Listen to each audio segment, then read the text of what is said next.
Yes, loaded. There we go. Yes, people, welcome to another edition of the ManDem United podcast on Sarcasm City TV, hosted by myself, Flawless Mr. Take Note. I'm joined by my fellow co-host JV. We apologize on the lateness, that's on me, but we are here live. I was going to say in the flesh, but we are live and direct. First and foremost, JV, what you telling me? You good? Yeah, man, good. Got a nice little quiet house for an hour or so. You know what I'm saying? So I'm gonna king this out for as long as I can. You know what I'm saying? But apart from that, yeah, everything's good in the world. I'm good, chilling.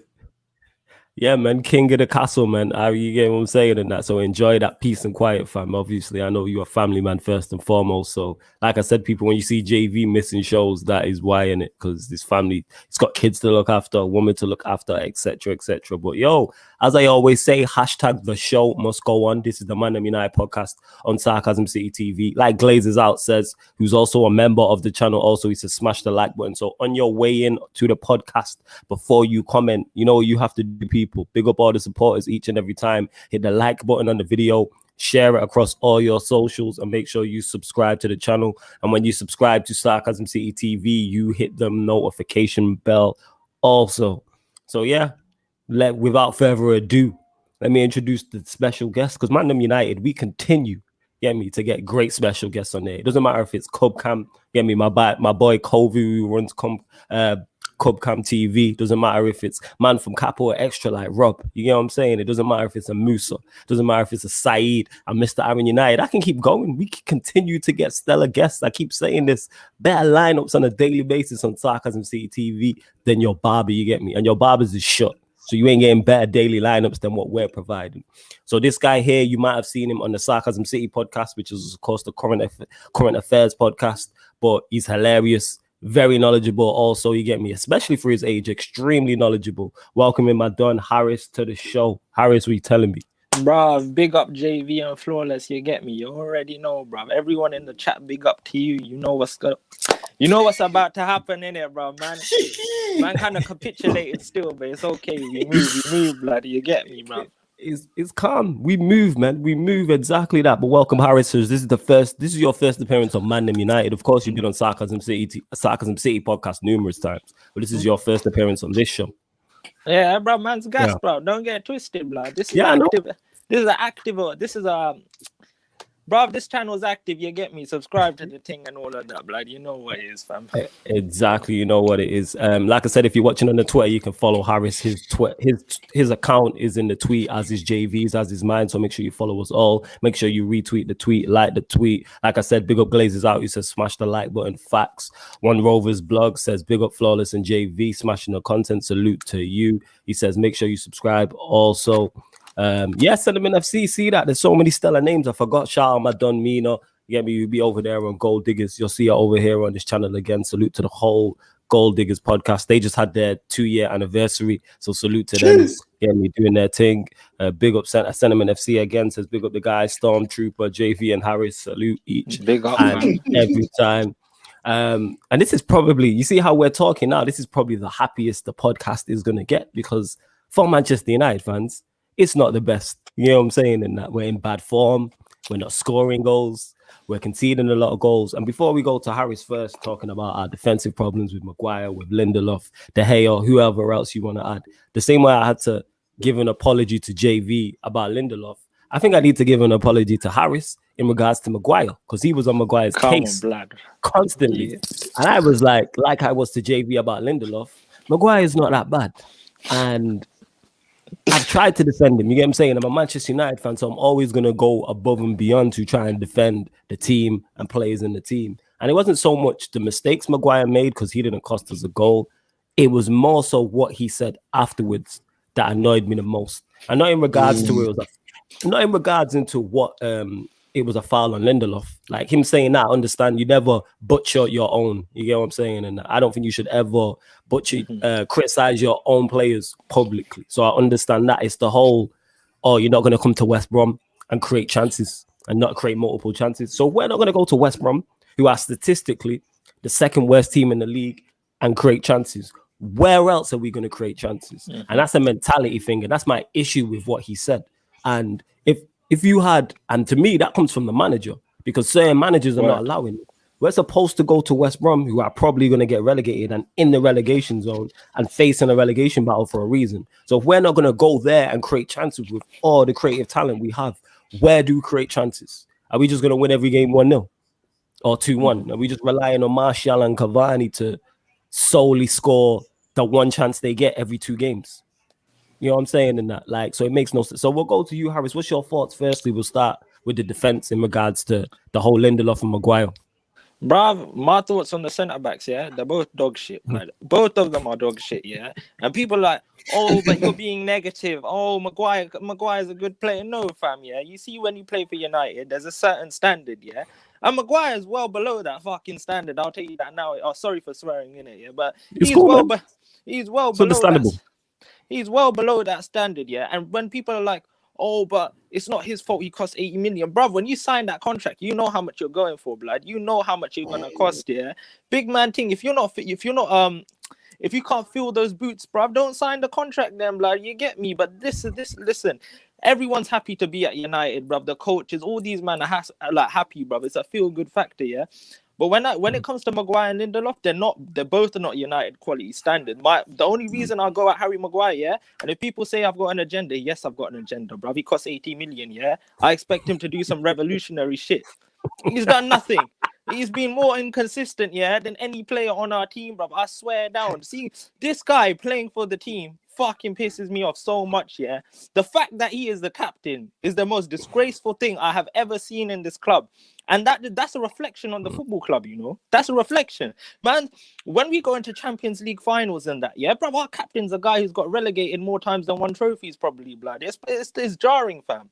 But when it comes to Lindelof, bro, he's a pussy, and we know that. They're both pussies, like, don't get it twisted. Lindelof will get bullied off the ball, yeah. He's not good enough. Like, Lindelof is not good enough, yeah. But I'm not going to lie, when it comes to passing from the back and all of that, he's better than Maguire, yeah? Long-range passes from the back, he's done quite a lot of them. Like, he's done like 2 or 3 this season, one in Istanbul, which led to a penalty, yeah? Bruv, he's all right. He's a good squad. He's a good bench player. He cost 35 million. Did we overpay? Yes, bruv, because we could have bought Van Dijk instead of him, yeah? But that's a story for another day. But when it comes to the centre-back pairings, yeah, they're absolutely disgraceful, but it's not their fault. Do you know why? Because the manager picks these two all the fucking time, and he knows himself, but this Don is too stubborn, bro. Like, we can blame these players as much as they want, yeah, but who picks them at the end of the day? Like, that's the thing. I hear you. I hear what you're saying, and I can't really argue what you said there, JV. We'll go over to you in regards to just those two. I know you spoke on it, they'll speak more in depth on it. As I know you don't rate Lindelof, you're not a fan of Maguire like that, but both of them individually, your thoughts on it all? Harris is spot on. Harris is spot on with what he said. I literally seen something. I just seen a tiny clip of something before, and I think it was Gary Neville, and he was saying Lindelof's bad for Maguire and Maguire's bad for Lindelof. I do agree, and I actually think as well they don't rate each other. I think it's a thing of they themselves don't rate each other. I think that's what it is. He's right. You know what? I believe you. That's what's funny, fam. I believe you. You know what I'm saying? I honestly believe, like, I think Maguire walks out looking next to Lindelof like, oh, this guy is macko. And I think Lindelof is doing the exact same thing, walking out like this guy is dead, looking next to each other. So then straight away you've got some distrust already in probably the most crucial area of your team. Do you get what I'm saying? So you know what I'm saying though? I can see it now. You know what? This is why I rate you, JV, because I'm laughing because what you're saying is funny, but it's also like I think you're spot on. I genuinely believe they don't rate each other. Yeah, I genuinely believe it. How can you rate each other? Because you lot see firsthand each other's mistakes. Yes. You lot see it firsthand, yo. Firsthand. You know what it is as well? Steve Lindelof get brushed aside like that? Go on. You know how mad it is? This is how mad it is, you know. If you put them both together, it's the perfect central defender, fam. That's the maddest. So it's like there's probably times when like Maguire will be looking at like, oh, Lindelof conceded like, I think I'm getting roughed up like that. Yeah, you're soft. You know what I'm saying? And then there'll be a next time Maguire will do something and Lindelof will be like, you think I'm falling over there, Don? You know what I'm saying? So I honestly think it's one of them, like, if I don't trust, if I have to work with someone, yeah, it's not even if I have to. Everyone here, you've been to work or you've lived with someone or you've been around someone you don't trust. Harris made a quick look there, you know what I'm saying? But if you don't trust someone now, yeah, how you are around them, if you have to do something with them, if you have to partake in any sort of activity with them, it's not going to be 100. Yeah, it's not going to be 100. Nothing is going to work correctly how it should. And that is what I think it is for them. Don't get me wrong. I still think Maguire's the better player. I honestly think. Yeah, but by how much though? By how much though? Like, I actually think by quite a bit, simply because he tries to put situations out. He might clown himself by trying, but at least he's there. I'm telling you now, if Lindelof was the senior centre back, we'd be in even more trouble. No, that's the one thing. But the thing is, both of them are meant to be the senior centre back. I don't think they've got the balls in it to do that, blood. We need a new I think Maguire has been told, like, you're the big brother type of thing. Look after my man. You know why, bruv? Because our PR team needs to sell this, bruv, because they know, yeah, they've messed up already with him being 80 million, yeah, and now they need to say to the fans, look, you're getting a good player. So how are they going to PR their way through, bruv, to convince us that Maguire's a good player, bruv? I swear down, it's the PR team who's to blame as well, fam. You know what it is with the Maguire thing? You see why that transfer, no matter what, even if he is an absolute worldie, you're never getting. It's actually a loss of a transfer straight away. Maguire's transfer. I'll tell you why. Even with Van Dijk now, that's a loss of a transfer. They cannot sell Van Dijk for £80 million. Do you understand? Even if they have their use out of it. What you're saying is there's no resale value on him. That's what you're saying.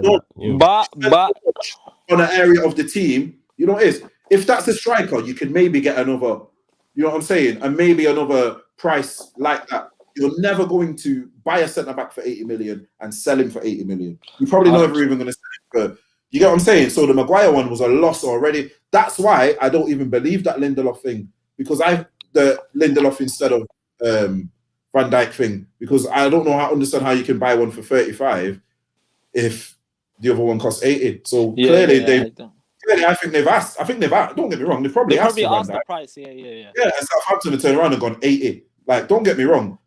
Leicester weren't in Southampton's position, yeah, when we bought Maguire. Southampton were quite low down the table. So I can't imagine buying a defender of someone for that amount of money. Don't get me wrong. It's been one of the best transfers that has been done in the past few years worldwide. But no one could have foreseen that. That was an almighty gamble by Liverpool. It has paid off, though. But here's what I'm saying in terms of the Maguire thing. That his transfer was always a write-off, because you're never going to, for a centre-back, even if trust me, even if Maguire had a world-class year here, yeah, and we said, right, something's happened, COVID's happened, we need to sell him, you'd never then get the 80 million back for him anyway. You're going to pay that for him. So here's what it is. You see, with the Maguire transfer now, he will play simply just so they're getting their money's worth.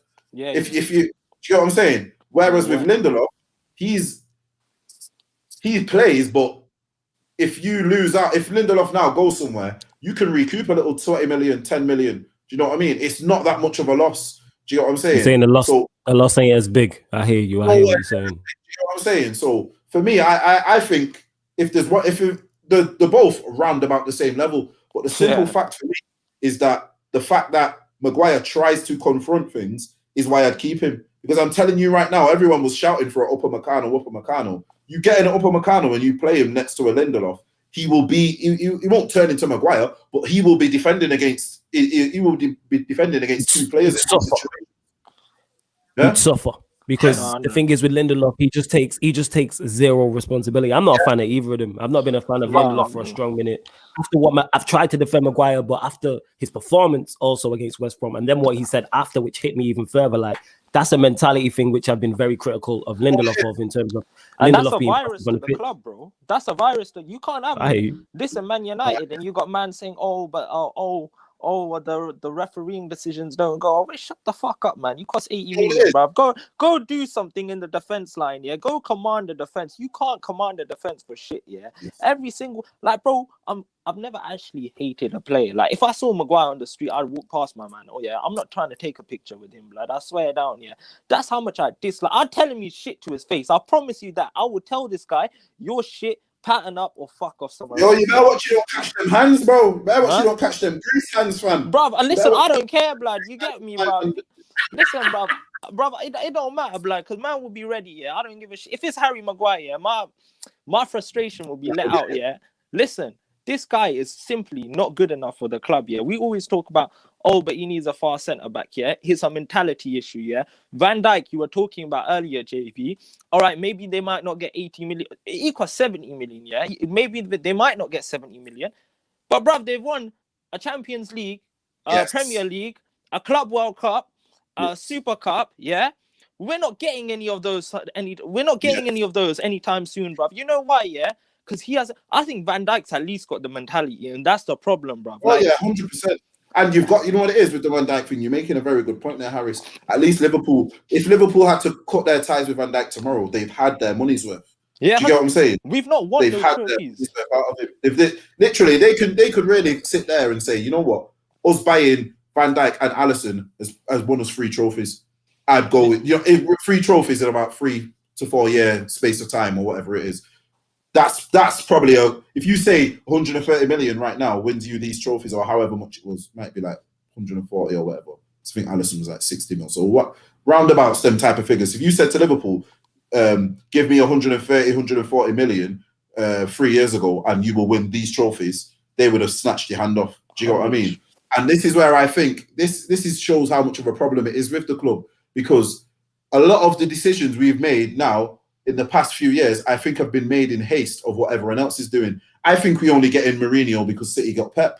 I think we only get Maguire because we've seen the Van Dijk impact and we tried to copy it without looking into it good enough. We just went with the good old English bias. Do you know what I mean? Like, you know what I'm saying? Like, there was if they were really doing their homework on players, centre backs to sign, I don't think Maguire is the top of the list. Yeah, I don't think if you're scouting Europe for 2 years, 3 years, whatever, even if it's a year, even if it's 6 months, I don't think Maguire comes out on the top of the scout reports for centre backs. So for me, you can clearly see that was done in haste because he's not that player, and he never really and truly. Harry Maguire is a £30 million player, and I'm not saying a £30 million player in terms of ability. I'm saying because he's English and they would ask for a certain amount of money because he was at the World Cup, he was this, he was that, he scored a header against Panama or whoever it was, Colombia. Oh, I don't care. And JV, guess when we got knocked out? We got knocked out the semi-finals, bruv, of the World Cup. Yeah, it just tells you everything about the guy. When we played a good team, when we actually played, when we actually had a good. And bro, but you know what? You know what's mad about Maguire in regards to the World Cup as well? When England playing in a back 3. Yeah, that's exactly. When we signed one sec, Harris. When we signed Lindelof from Benfica, someone let me know in the comments. Because obviously I don't watch Ben. Was he not playing in a back 3 also? Does he not play in a back 3 for Sweden? Someone let me know. I swear he plays in a back. One of those. I swear he's played in a back 3. I'm not sure about the Ben. Yeah, I'm not 100% sure. Because when he was at go on. No, just saying when he was at Benfica, it was a 4-4-2.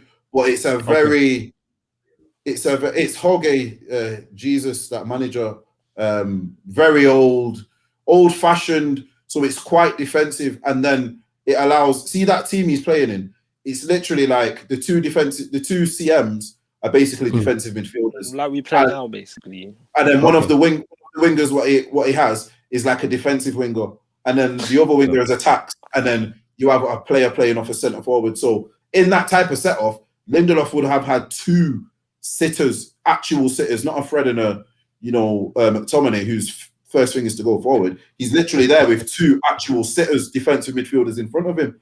So all of these need to be there. Then again, when you look at that transfer, was that scouted properly? Because I don't see if I can't see what Victor Lindelof would have looked like in terms of better than what we have at that time. I can't see Lindelof have been looking as a better defender than a Smalling.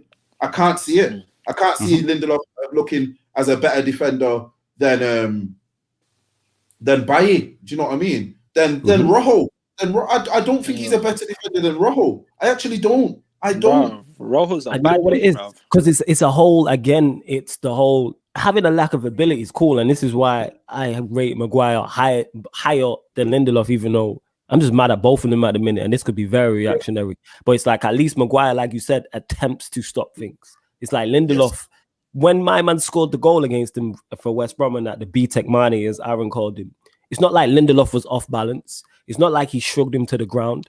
Lindelof just didn't want to. He didn't attempt to try and not even go for the ball. I play football. I'm not good in the air. At least try and knock man off balance. Put your elbow in his side. Lean onto him. Do something.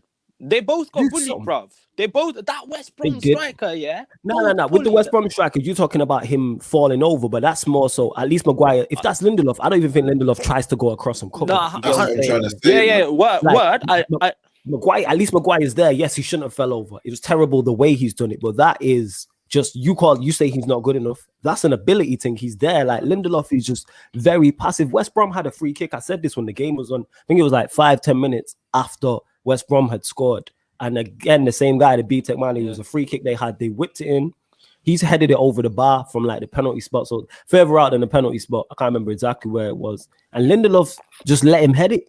He's not even attempted to challenge him. I understand as a centre-back, you're going to always, no matter how good you are, you're going to have a striker who is maybe faster than you, maybe stronger than you, etc. But you at least don't give him an easy ride is my whole point. That was one of my biggest criticisms of Lukaku. You get me? I was like, you're too easy to play against. You can have someone who's better than you ability-wise. I have no problem with that.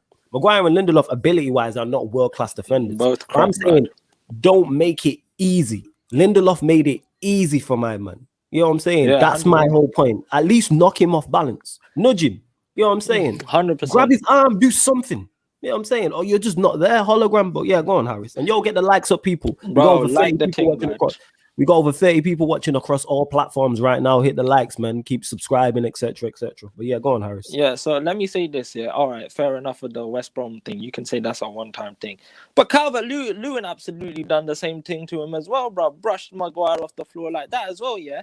So when it's happening 2 times, you need to think, bro, like, is this going to become a problem, bro? Because if strikers, yeah, they're like, bro, some strikers, when they go into games, they might have that mentality, Maguire's a big guy, it's going to be hard, yeah. But after seeing that, these men are going to go at him even more, bro. Because you know what it is, yeah? I'm telling you now, yeah? When man like Calvert-Lewin, yeah, man's like 23, 24 years old, brushing Maguire off, yeah, and that led to a goal, yeah? It's getting very worrying, okay? Like, none of them are United standards, yeah? Some of our fans want to believe there's still a player in there, bruv. Stop dreaming in it. I'm one of them. I was in it. I was dreaming in it. I tried for a minute. I'm telling you, the PR team, the public relations team of Man United, yeah, they work wonders because they can sell a lot of dreams to mans, bro. You get me, bro? I think they're trying to sell this dream that Ahmad's gonna be the next Messi, bro. Like they're trying to gas this player up so much, yeah. Bro, I'm telling you now, yeah, let the kid be. But with Maguire, the PR team have said, like, bro, they're trying to make him look like he's the next Van Dijk. He's not. The John Terry, he's not. But they know they made a loss. But when it comes to this, his overall balance of play and everything he does in a match, when you look at the amount of headers he gets from corners, he misses a lot. Yeah, he's not efficient enough at this. When it comes from defending corners, he doesn't know how to head the corner out. And people will say zonal marking, yeah. But blood, you're 6'4" in it. Try to do a bit better in it. Like the amount of corners we concede is shocking, man. It's absolutely shocking, yeah. And when you look at Liverpool, how many goals we've conceded 1 less goal than Liverpool this season. No, 1 less goal than Liverpool. And Liverpool haven't had proper centre-backs all season. All right, Maguire and Lindelof don't complement each other, but these men are proper centre-backs, bruv. They're playing central midfielders as centre-backs, and we've conceded 1 less goal than them. That is disgraceful, bruv. But you know what that comes down to as well? I know exactly where JV is going to go, but go on, JV. You say it. I know what you're going to say. That comes down to them operating in a system. So even though they're still thingy, their system has still helped them, even though they're still at a big disadvantage with not having their centre backs. They're in a system. They have a certain way of defending. You get what I'm saying? And you know what's mad about that is, and this is to add on to JV's point, I think Stroll made this point defensively since Van Dijk got injured for Liverpool, their defensive record has actually been better. That's how good a system and having a good manager can help you. You know what I'm saying? And this is why I'm so critical of the manager. Are Maguire and Lindelof individually good enough for Manchester United and where we want to go? No, I don't believe so. But if you put the right system and the right players around him, it can mask weaknesses. It can still improve you. I've said this before. Yeah. Every team that has won this Premier League, every single team, we can go back just to 2010, give it a 10, 11-year period. Their first 11, their squads have had some form of weaknesses. I watched Liverpool win the league and the Champions League in one season Champions League, one season the Premier League. These men had Henderson, Wijnaldum, Keita, Ox in their midfield. United fans wouldn't take any of their midfielders. You know what I'm saying? These men had Lovren playing at the back. These men had Matip playing at the back. These men had Gomez playing at the back. These men had a striker that doesn't score goals. These men had Origi and Shaqiri as their backup attacking players. No United fan would take that. I watched City do the same. I watched City win and get 99 points with Fabian Delph playing at left back, Otamendi playing at centre back, John Stones playing at centre back. No, every team has weaknesses. So this myth that you need 22 world-class players to win leagues and win things, it's not the case. Can you be improved upon? Yes, but all I want with a Manchester United manager, and this is why I'm so critical of Ole, is for him to get the best out of what he's got. And even with Lindelof and Maguire, who aren't good enough, I don't believe he's getting the best out of them. 100%. Because people say, we don't have anybody else. If Lindelof or Maguire get injured when we're playing Sociedad on Thursday, is he going to replace them or are we going to play with 10 men? No, he's going to replace them. So don't give me that. And it doesn't work. He's the only man on planet Earth that thinks his partnership is good. I don't even think JV, back to JV's point, I don't even think they think it's a good partnership. No. I don't think they think it's a good race. But yeah, we'll get to some of the comments. Bradley says, big up the ManDem. He also says, I can't lie, Maguire is dead food. Get him out. Come on. Glazers out says, no matter the manager we have, Woodward might be here 30 years. And I hear that. And we know the Glazers are a problem. We know Woodward's a problem. I'm just asking the manager to get the best out of the resources. Because we have a good team. 100%. We have a good team. What it is. I'll put it to you like this. This is why I will always, I don't care what anyone says, this is why I will always have more time for Maguire. Because I think you could, in a system, you could have Maguire operating better. I don't think there's a system at us where Lindelof operates better because he's deliberately not engaging. This is what people need to understand. Like, if you really look at that goal, he's been scored against, the man has not got in front of him. The man has not got around him. How I'm telling you right now, I don't care how big you are. If you're not getting around me, you're not getting the ball. I'm going to make sure that you do not get the ball. Do you get what I'm saying? Like, so, and people could say, the guy's bigger than him, he's stronger than him. No, that is desire. That is desire. And that is why I think Lindelof is the worst of the two. I honestly think this guy he's robbing a living at the moment. I'll go that far to say he's robbing a living because there's play. All right, then I'll tell you right now. There's centre backs at home who've seen that goal and we're thinking, how's he at Man United? I'm telling you right now, no matter what level, bro, no matter what level, centre backs would have seen that goal and said, how is he at Manchester United? There's something really wrong with that club to have him as a starting centre back. Like, don't get it twisted. This isn't an injury crisis, and Lindelof's the third or fourth, and he's having to come in for a few games. You know what I'm saying? This is a starting centre back, bro. You get what I'm saying? But man, scoring goals by not Harris. He's not even got around him. What? They're both. Listen, we are literally comparing dog shit with shit, bro. I swear down. Don't get me wrong. Don't get me wrong. Maguire is the lesser of two evils. That's what it is. Yeah. Maguire is the lesser of two evils. They're both dead, but I would always have more time for Maguire because for me, it's at least his effort's there. At least there's some form of effort. Even though he's not good enough, at least he's trying. But that's just him being a passion merchant, bro. Oh, look, I'm trying. I'd have that over someone who literally Harris. You know what you have to understand. I'm telling you, watch Lindelof from now on, and watch what he does, and you'll understand why I'm saying because Maguire. You can see there's points where they both see the danger, and Maguire will go towards it, and then Lindelof will go the other way. If Lindelof could have got away from that situation at West Brom, he would have. It's only because the guy was behind him. If he was level with that guy or next to him, he would have made a way where the guy gets a free finger. He only got challenged like that and had to actually do a little bit of something, which he still failed at because the guy was behind him. And here's the thing, he actually knew the guy was behind him and he still managed to let him do that. That's what I'm trying to say. Like, for me, if Lindelof actually approaches that more proactively, he either just heads it out or he gets a foul.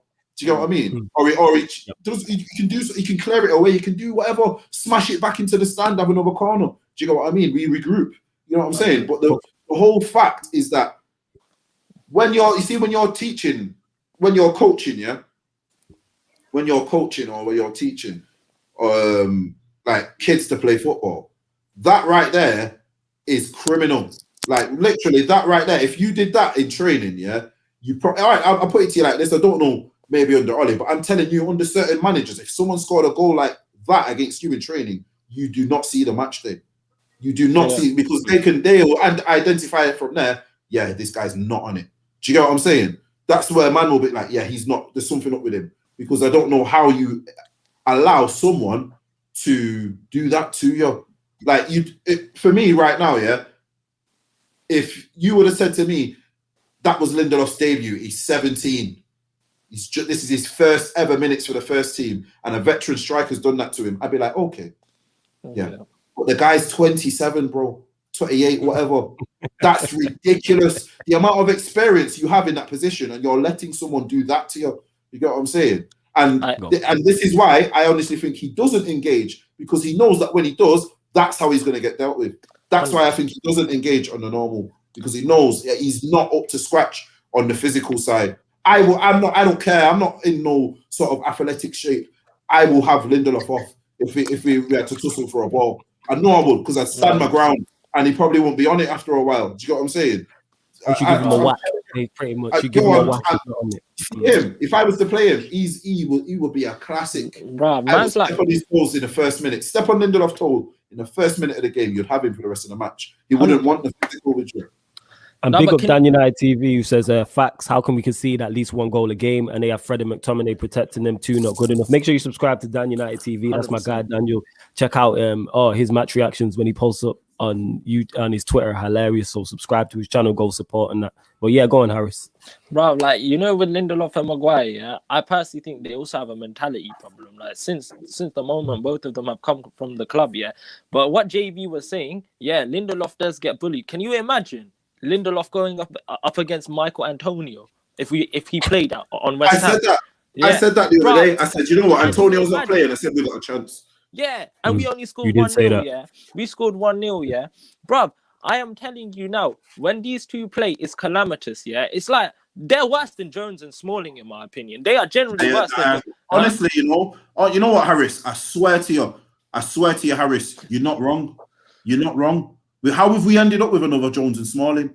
What's going on? What's going on? It's really this one costs out over 100 million. You've just got rid of them. You've literally just got rid of them, you know. So you've just well, Jones is creeping back in somehow, but you've just got rid of Smalling, which is the best defender out of all four of them, by the way. Makes no sense. But we're literally at a situation now where we got these centre backs who. Check this. We've got literally, it's the same thing. You've got two centre backs who should be in their prime, but they're playing like new kids. They're playing like new kids. These two man, really and truly, like it's the same as when we had Jones and Smalling, where you're looking at and you're going, right, these men are like 25 100%. Now, 26, 27. We should be getting, you know what I'm saying? You're thinking, yeah, this is time now. This is prime centre back time. You know what I'm saying? And they're literally playing like as if it's Tuanzebe and Mengi. Do you know what I'm saying? They're literally playing. It's like, what was that match? Was it last season or the season before? He played all them kids. Played all them kids in the Europa League. I remember the game. I know Astana. Is it when we beat? Yeah, it's Astana. Yeah. Go on. And I think one of them centre backs, one of the kids was playing very well. That Bernard, I remember. And then someone had a shot and it just cannoned off him and went in the top corner on goal. And it's like, I got mad and I was like, nah, it's his first match, bro. And then I thought, right, he's not done nothing. It's just bounced off him. But that's the type of thing we're getting from these two who are seasoned professionals. Do you get what I mean? Yeah, you get moments of them and they look unsure. They actually, check this, they actually look unsure of how to defend as a centre-back. They look unsure of what to do. And it's like, what are you doing? But they both want to be that ball-playing centre-back. That's the problem with both of them as well, yeah. I can tell, bro. You see when Maguire and Lindelof, yeah, they all want to go push forward up the pitch, yeah. But you know what it is? That's OLE. I don't think that's on them. I think when Maguire does that, Maguire looks absolutely terrified. You can tell that's not on him. I just He want, looks I just scared. want, I just want to get to this. A couple of comments. Bradley said here, Ollie has never given this United squad the platform to really thrive. I agree with that, and that's why everybody suffers. Everybody could be playing better. I said this from a third eye view yesterday, and I'll say this again. How is a whole team out of form? Mine is sure our entire team is out of form. When are we going to start looking at this manager? I want to ask you this question. Do you enjoy watching Man United? I find it fucking terrible, bro. It is diabolic to watch, yeah. It is bro, like I watch other teams play, yeah, like Inter Milan, Barcelona, yeah, AC Milan. They have a nice style of play, yeah, and we play some dog shit football, yeah. We're talking about this West Brom game, yeah.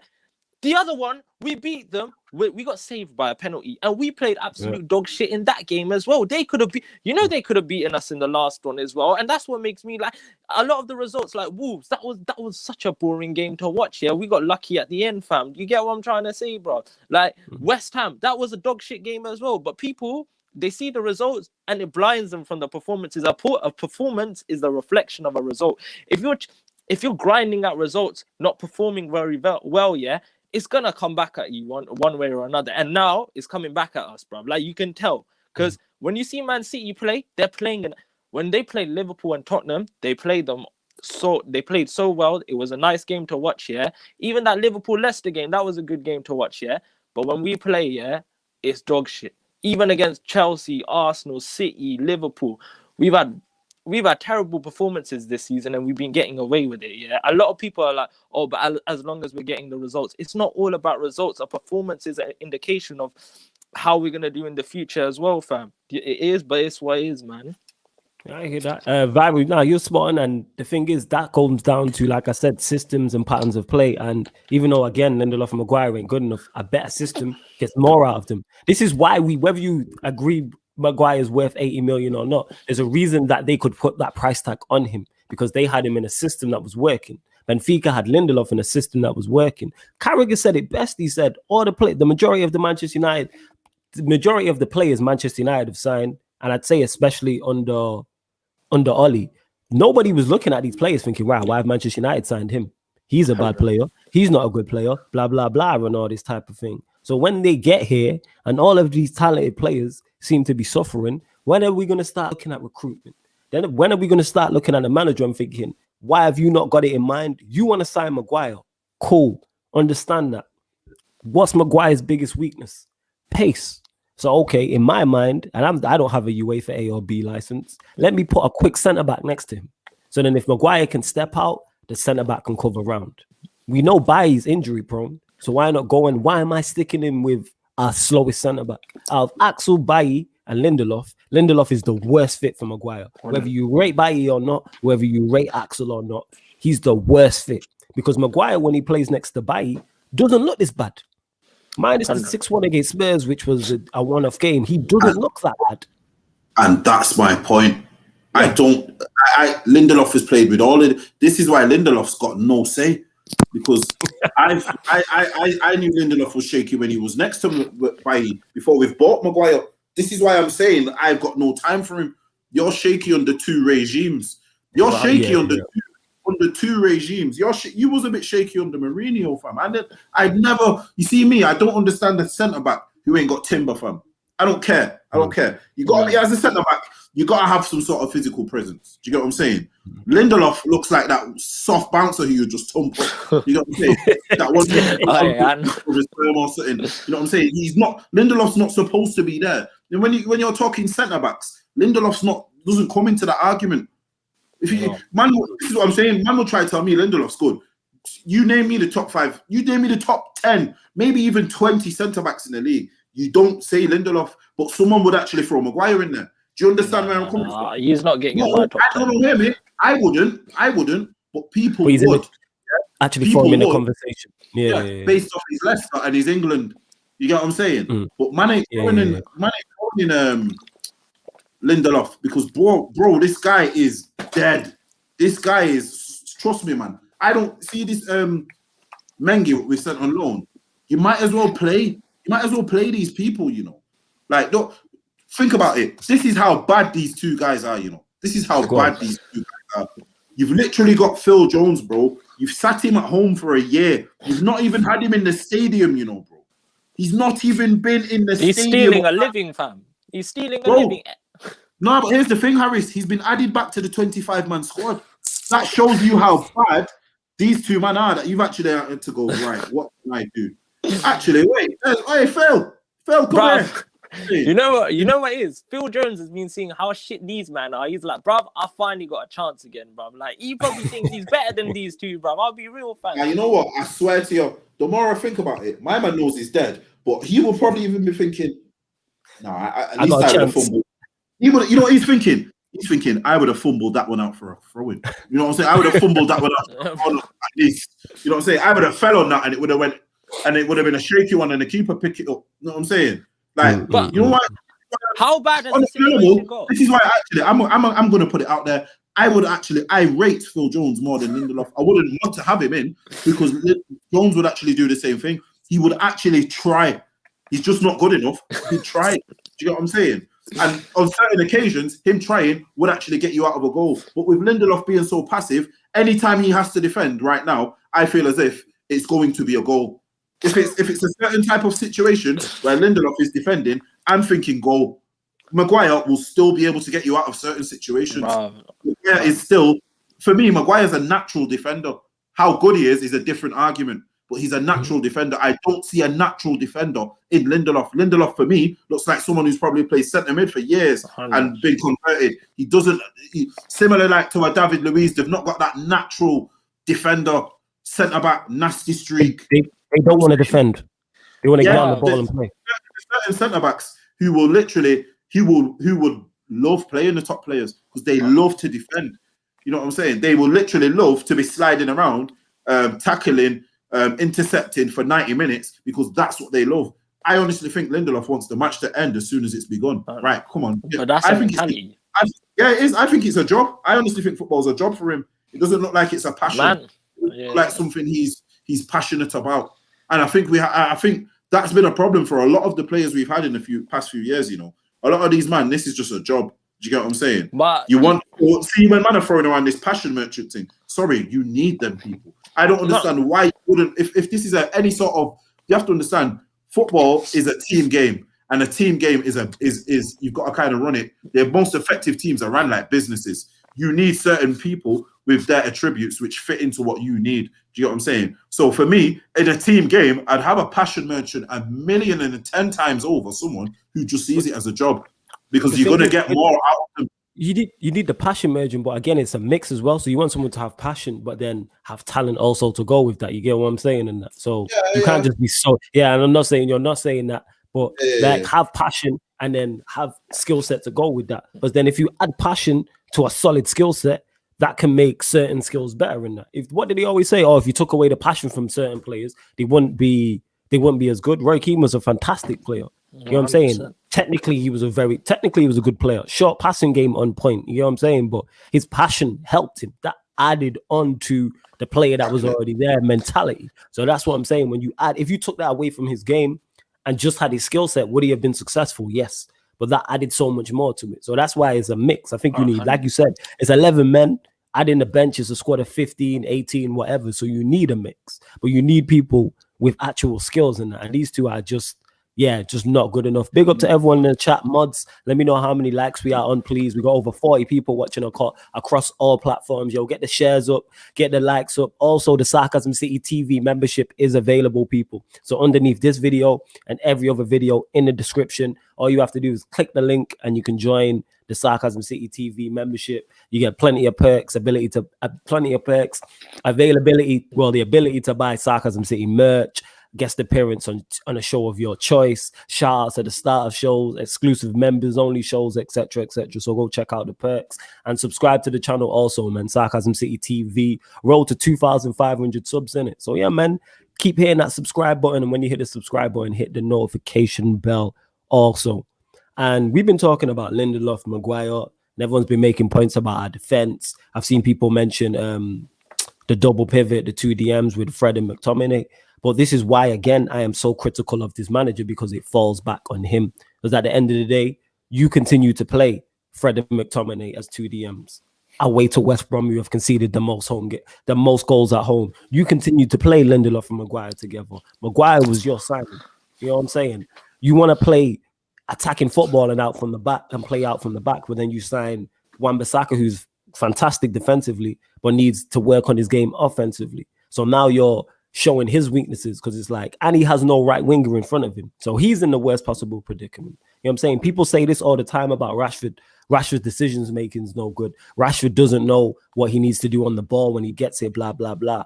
Yes, Rashford needs to improve on his decision making. Yes, player accountability is a massive thing. But if we had a system and a pattern of play, that's second nature to Rashford. That's second nature to Martial. That's second nature to Cavani, Greenwood, Bruno, etc. Right. When I get the ball, I'm Bruno. I'm playing in the 10. When I get the ball, Rashford's going to make this run. Greenwood's going to make this run. I have two options. Cavani's going to do this. That gives me the third option and that. How many times I use Manchester City as the example all the time? How many times have we seen since Pep come in, Sterling tap it in at the back post? All the season time, after season after season. And sometimes it's not even Sterling. They played Burnley recently. And I think, was it Sterling? Sterling scored it. It wasn't even De Bruyne who passed it him. It was Gundogan. And then I watched them against Swansea and I see Mahrez, the ball didn't go in, but I see Mahrez try and play that same pass as well because he's worked upon time after. How many times did we see Liverpool when they was at their best? Trent crossing the ball in for Mane, Robertson crossing the ball in for Salah. You know what I'm saying? That same Firmino dropping into the 10 and Mane and Salah making them diagonal runs because these men work on this in training day in, day out. And that's not nothing to do with the owners or Woodward. You have players to get a system together. As a manager, you have a system. We've all played FIFA on here. I bet we all have systems on FIFA. We all have tactics. Whether they're successful or not is different. We've all played football. You know what I'm saying? We all have a system on Football Manager. Mine's 4-3-3. That's my preferred formation. Go on, James. See, you have certain one side. You have certain Harris. You have a preferred formation and the style you want to play, and you're going to go into the transfer market to sign players to fit that system. So how come we can do that on Football Manager, but a manager at the highest level of Manchester United can't do that? And when I criticize him for not being able to do that, people look at me like I'm mad. But Flawless, let me tell you, all these men criticizing you, yeah? I think some of these men just watch the highlights. I'm going to be real with you, yeah, of the Man United games. Yeah, they don't watch the full performance, yeah? Because obviously I've already talked about how I don't like the football we play, yeah? But the personnel he's bringing in is not good enough. Like, okay, we just had the whole Maguire and Lindelof debate right now, yeah? But listen, when you deep the signings he's bought, yeah? Like the Donny van der Beek, people are, Ole didn't want him. Bro, Donny van der Beek is a high-quality player, bro. Every manager, I think a lot of managers would be happy to have that player. Like, Mourinho wanted him, yeah? Real Madrid wanted him. He's not a shit player. Man's moving like, he's a dead baller, bro. Man's moving like, nah, fam. Listen, he's been to a semi-final, bro, of the Champions League. I don't think, apart from Pogba, no one's been in that situation, bro, yeah? And the way this kid's getting disrespected, it's one thing that baffles me. And when people are like, but he's not got his place. Listen, if we want Ole to succeed, we basically have to dash 600 million at him. That's what it's looking like, bro. I swear down. It wouldn't. Do you know why it wouldn't work? Why? Do you know why it wouldn't work? Because he's not getting the best out of the quality he has now. Yes, unless, bro, to get the best, for this guy to get the best, we're going to have to bring back Maldini. We're going to have to get Maldini in his 20s. We're going to have to get Roberto Carlos. You know what I'm saying? You'd have to bring back on the wing, blood, all of that, fam. Fam. Even if he got Roberto Carlos, he'd probably play him in the back three as the left-sided centre-back and tell him not to go forward. You could have Vidic and Ferdinand, but I swear down. This is what I'm trying to say, man. This is the whole thing. Like, why people don't even realise why we have struggled for so long. It's because we've not had a system. I'm telling you right now, with a system, yeah, we win the league this year. 100%. With a system, we win. I mean, win. I don't mean we're in contention. We win. I agree. We win it. You know what I'm saying? Like, it's like, all right, then the point that Flawless made about City. This is why City are probably the best equipped now going ahead forward, because Liverpool are crying and dying that Van Dijk's not there. Yeah. If City win this league, they can honestly say they've won the league without Aguero whatsoever, and without De Bruyne for half a season. I'm sorry. And the best centre back, Laporte, who was missing last season, who everyone cried about him missing because he's a quality centre back. He's not even been playing, and they have the best defensive record because he's put Diaz next to Stones and it works. Here's what I'm saying, and then this is why their system is an imperial system. because their system doesn't even depend on the clientele. Check that one out. Liverpool's system depends on that 11 or that 11 all being fit. They have to have all their best players, everyone fit. City's one, it doesn't even depend on that because, like Florida said, De Bruyne might be missing. Gundogan will whip it in then. Do you get what I'm saying? Yeah. So if Trent's not playing for Liverpool, they probably don't get a decent costing.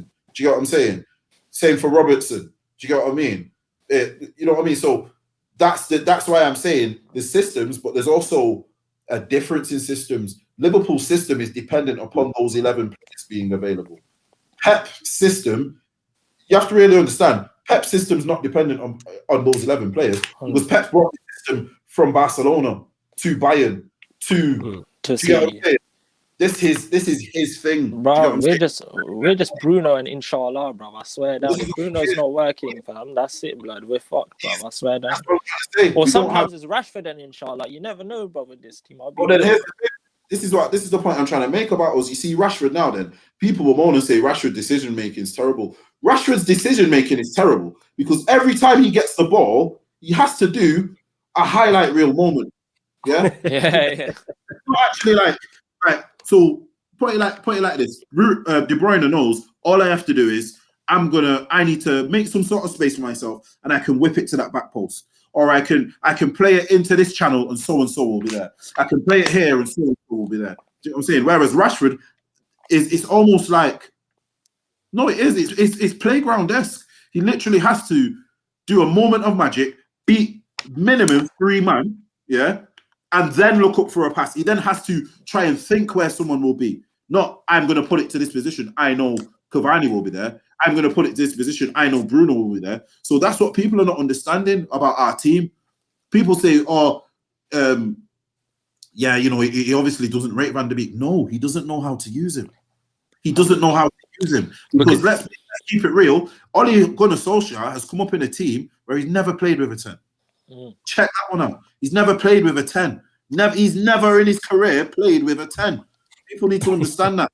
He doesn't know what a 10 is. If we're talking properly. And if you're smart and you don't understand like how to play with a 10, then the smart thing is to get coaches around you who then know how to utilize that. This is why it's a team game. You know what I'm saying? But it's not just at Manchester City by himself. He has coaches around him to help him with everything. Flawless, let me tell you this. You see with Man United, yeah, bro, I swear all these men are on work experience, yeah. It's like everyone's just gassed that they're there, bro. It's like, we made it, bro. Like, Darren Fletcher in the coaching system, yeah. Michael Carrick, yeah. Our mans will say, Michael Carrick's improved Fred. All right, fair enough. That's one player. There's like 25 players in the squad. That's not good enough, in my opinion, yeah. I'll tell you that now, yeah. Bro, McPhelan, who's the one, that Australian Donny, bro? Like, they've got him as well, blood, yeah. All these men, yeah, are not good enough. Like, Ferguson had Carlos Queiroz, yeah, to help him with the tactics and all of that, yeah. Our tactics are so shit in the game. And then when I say that, they'll send me that Newcastle goal. When have we scored that Newcastle goal again, bro? Like, exactly. They will say, but Oli has no tactics and send that. We've not scored that type of goal again. And that's the problem, yeah? When you look at the Arsenal game, Arteta switched the tactics halfway through, bro. He knew what the fuck to do, bro. Like, and we couldn't do nothing, bro. We got outclapped, bro.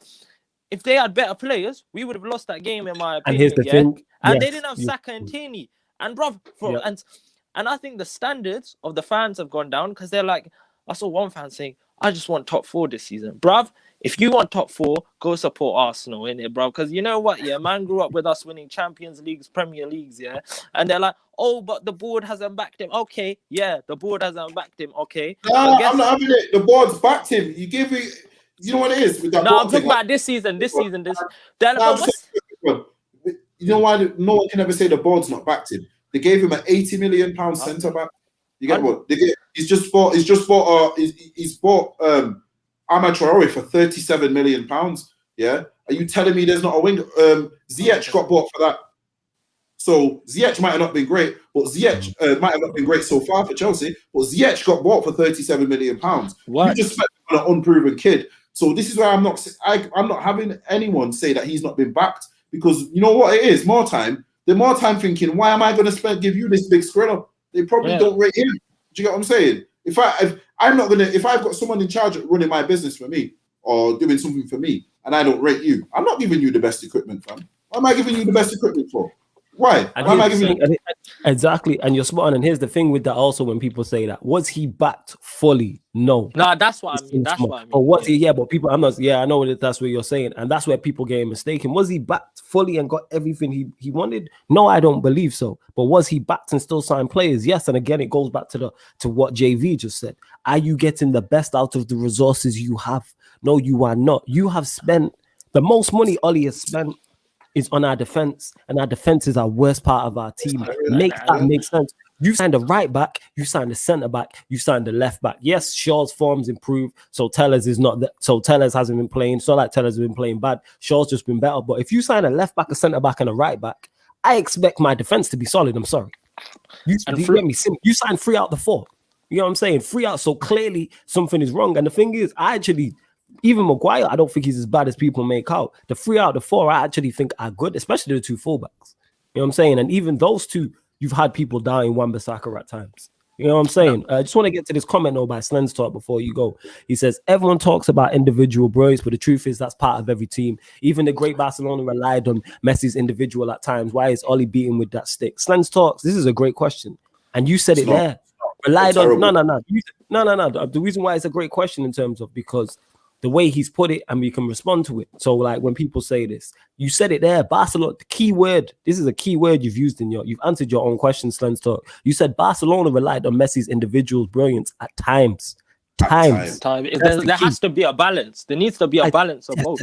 Balance is, my dad says this my pops tells me this all the time. The balance is the key to life. Anything's good in moderation. That's what he's told me for years and that's facts. At times, we rely on individual brilliance solely. That's our plan. A, B, C, D, E, F, the whole alphabet.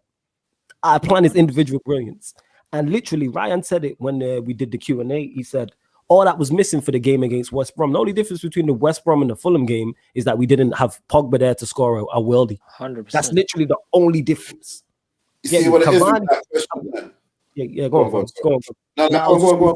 I was just going to say in regards to number 9s as well, and people criticize Martial and Cavani. I think that's unfair on those 2. 100. And we're now seeing Cavani's playing as a 9. We're seeing that. Cavani played the full game against West Brom, I believe, and he played half an hour against West Ham. So in 2 hours, so in the last 2 hours of football, we've played as Manchester United Football Club. Cavani's been on the pitch and has had 4 touches in the opposition box. 4 touches, people. Disgraceful, man. What is Cavani supposed to do? You can be the greatest striker. You can bring back Brazilian Ronaldo. What is he going to do with 4 touches inside the opposition box in 2 hours of football? You know what I'm saying? 100%. Say that again, JV. Say that again. If he doesn't get the ball, he can't do nothing. You know what I'm saying? And here's the thing. Out of those 4 chances as well, I doubt they were 4 clear-cut chances. I doubt they were 4... Fam, you giving him too much credit. It was 4 touches, not even chances. Touches. Wow. There you go. So it's not even like he's breathing down. He's not breathing down on the keeper and he's ballooned it wide. You know what I'm saying? He's touched the ball. So let me put this in context for you. I could blast the ball at your foot. It comes off your toe. You've touched that ball. You get what I'm saying? 100%. So that's how much context that is. But you see, in terms of that question from Slens, thanks for you for the question, Slens. The one thing that you probably use the worst ever team to talk about, because like I think I made this point yesterday. These man made tiki-taka, whatever you want, tiki-taka, yeah? That was a style which was used in every goal. So even in the times of Messi's individual brilliance, it probably got tiki-taka up to him and then he did his thing. Do you get what I'm saying? I think they're on about, when Messi would get the ball. How many times have we seen them go? Like, remember when it was MSN? How many times have those 3, yeah? Yeah, 100%. Of those 3 just scored a goal between themselves? And that's not even just individual brilliance, because that would be something that's worked on. You'd clearly, if you're playing attack versus defense in training, it's going to be Neymar, Messi, and Suarez. Sorry, I couldn't remember who I was going to say. It's going to be Neymar, Messi, and Suarez, who would be the attack playing against whatever defense. So when they're training to do that, they're learning how to each other play. You know, why is it that since? All right, then I'll put it to you like this: why is it since the Fergie era we've not seen no sort of telepathic football? You know what I'm saying? We've not seen. There's no sort of. Like, how many times would Rooney be playing with someone and he'd just know what to do? The only one or he'd step over the ball and you're like, why is he doing that? And he's like, oh, because this run was coming in. Yeah, man. How did you know that? Do you get what I'm saying? JV, with that, the only one you could probably say to that, yeah, and it's not even a good example, Martial and Rashford. But even them assisting each other has decreased since last season. I've noticed that a lot of the time they were finding each other. Now they're not even finding each other like that. It's becoming a bit worrying now. I can't lie. And you see what it is with that one there. That's because you're not utilizing them. See, let's take a trip down memory lane. Let's take it back. Earlier in the flashback, season, yeah? bro. Flashback scene. Yeah. JV is on a show. He says, you know what? I think we need to start playing Rashford closer to the goal. Somehow, you know, by the graces of God, this thought reaches Ole Gunnar Solskjaer's mind. Yeah. And I think it's either the following match, for some reason, Rashford gets a hat-trick. Why does Rashford get a hat-trick? Because he's not having to individual brilliance from the throwing line. He's able to do it between the sticks of the goal, which makes more sense. Do you get what I'm saying? So he gets him doing that. Lo and behold, boom. Yeah, back on him in. Why? Yeah. Do you get what I'm saying? So as much as people want to lay a blame on Martial this season, for me, let's say Aguero was fit this season, yeah? Let's say Aguero's fit this season. Aguero's playing all up to now, yeah? And he would have not scored. He's a top goal scorer the season before, and he scored about 5 goals. Man would be like, whoa, what's going on with Pep and Aguero? Do you understand what I'm saying?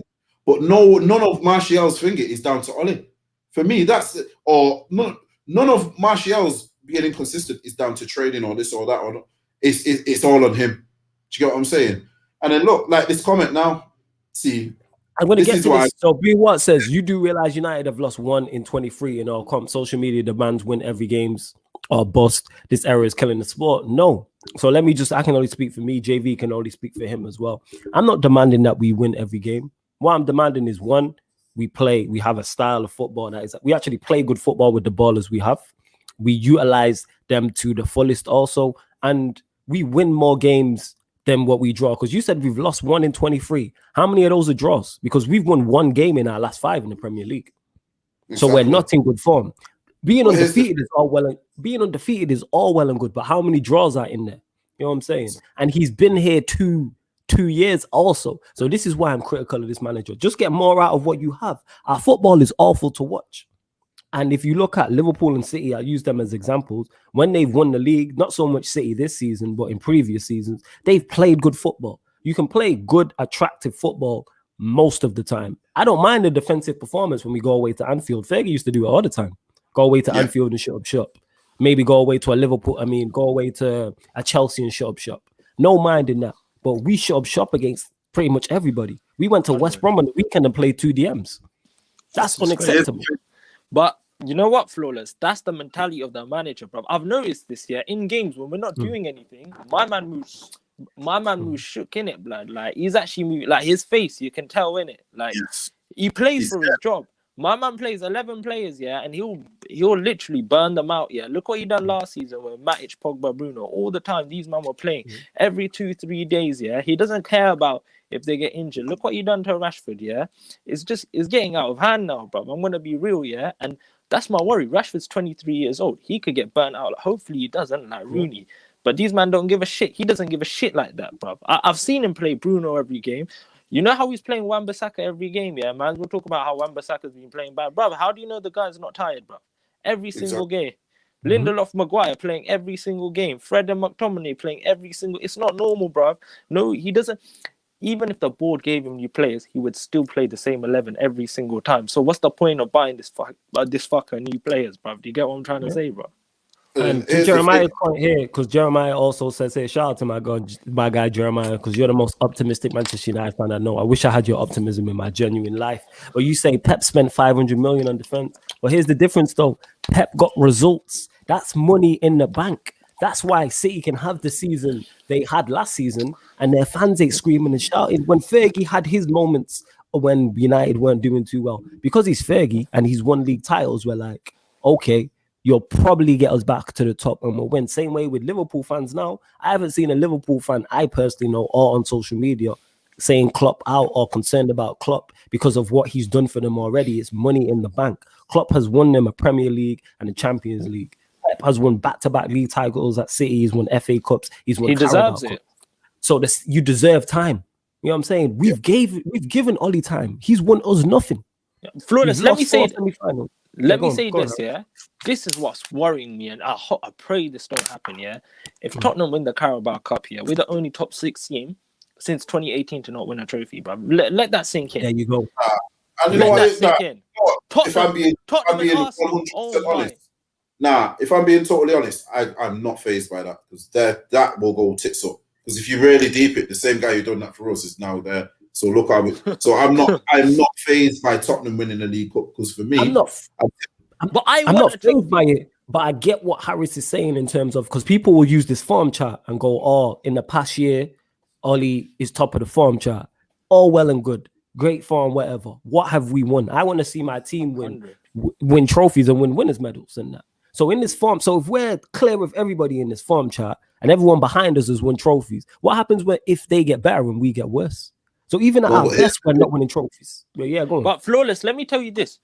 Right, from 10 years ago, people probably remember the FA Cup winners more than the top 4 that season. I'm telling you that now, bruv. Like, when you look back on something, yeah, when you look back on 2009, who won the Carabao Cup? I think it was United. Yeah, who got top 4? Some people might not be able to tell you. And trophies are define a lot of football, bruv. I'm gonna be real. If you have no trophies in the cabinet, yeah, we could just be a good team without no trophies, bruv. And we're looking very Spursy, in my opinion. Bottling semi-finals, getting knocked out, Champions League. Listen to me, JV. Listen. Blood, I'm telling you this now, bro. I'm telling you this. The mentality in that football club is fucked, bro. It is fucked. Yeah. When I see these man, when you see man like Harry Maguire saying, "Oh, we should have got a penalty," like, shut the fuck up, man. This is West Brom, man. It's not like we're playing PSG. Yeah. When we're top of that group, the group for Champions League, and we get knocked out because we lose to Istanbul, PSG and Leipzig, bro, that needs to change. When our manager goes against Leipzig playing a 5 at the back with 2 DMs, oh my gosh, that is disgraceful. Let me just get to the super chat from T Minus. He said, Ollie's only had 1 full season, bro. What's your point? Because he's been here longer than the season. He's been here 2 years. He's played over 150. You don't need a full season to get a system in and get the most out of your players. Simple as that. So I don't understand that. He's had 1 full season and he's got no system. He's played over 100 games. He's been here 2 years. I've watched Thomas Tuchel. He wasn't even at Chelsea for a full week. He wasn't even in the country for a full 5 days. And I watched them play against Fulham. I think was their last Premier League game under Lampard. Then they played Wolves, and I could see the difference already. 100. I watched Arteta go into Arsenal after Emery. And I could see Arteta's imprint on that team. I'm not saying Arteta is good. I'm not saying Arteta is bad. That's not my point. I'm just saying have a system and get the most out of the players you have. Ollie is failing to do that. He's been here for 2 years. All right, and put it this way. You see, one sec, Harris. You see, with Ollie now, this is my whole point. Everything what we've spoke about, whether it's in this show today, whether it's Lindelof, whether it's Maguire, whether it's, the forwards, maybe the creativity, maybe this, maybe that. It all comes down to Ollie and the lack of system around this. And this is why I'm saying he is the biggest problem. That's why. All right, then. Harris made a very good point. I didn't agree with it, but I understand what he's trying to say. We was looking Spursy. But to me, that's due to the manager, because teams are a reflection of their manager at that time. And the captain, lad. Yes, and your captain, very true. Look at Pep now. Pep, is it any surprise this season? Sorry to cut you off. This comment, I wish I could have said this better myself. This comment is absolutely spot on from Peter. Sorry, I'll let you go on it. He says Tuchel has been here 3 weeks, had 0 signings and got consistent performances out of the group. Strikers aren't even banging, but the team looks competent. Not even been here 3. He's not even got any of his players. 0. Can Tuchel even speak English? Yeah, of course. Oh, he can speak English. I wasn't sure. I know it is. More time. All them man speak English. You're like German. German. Yeah, he's German. But what I'm saying is that he can, even though it's not even his first language. Yeah, he's still be a to get his point across.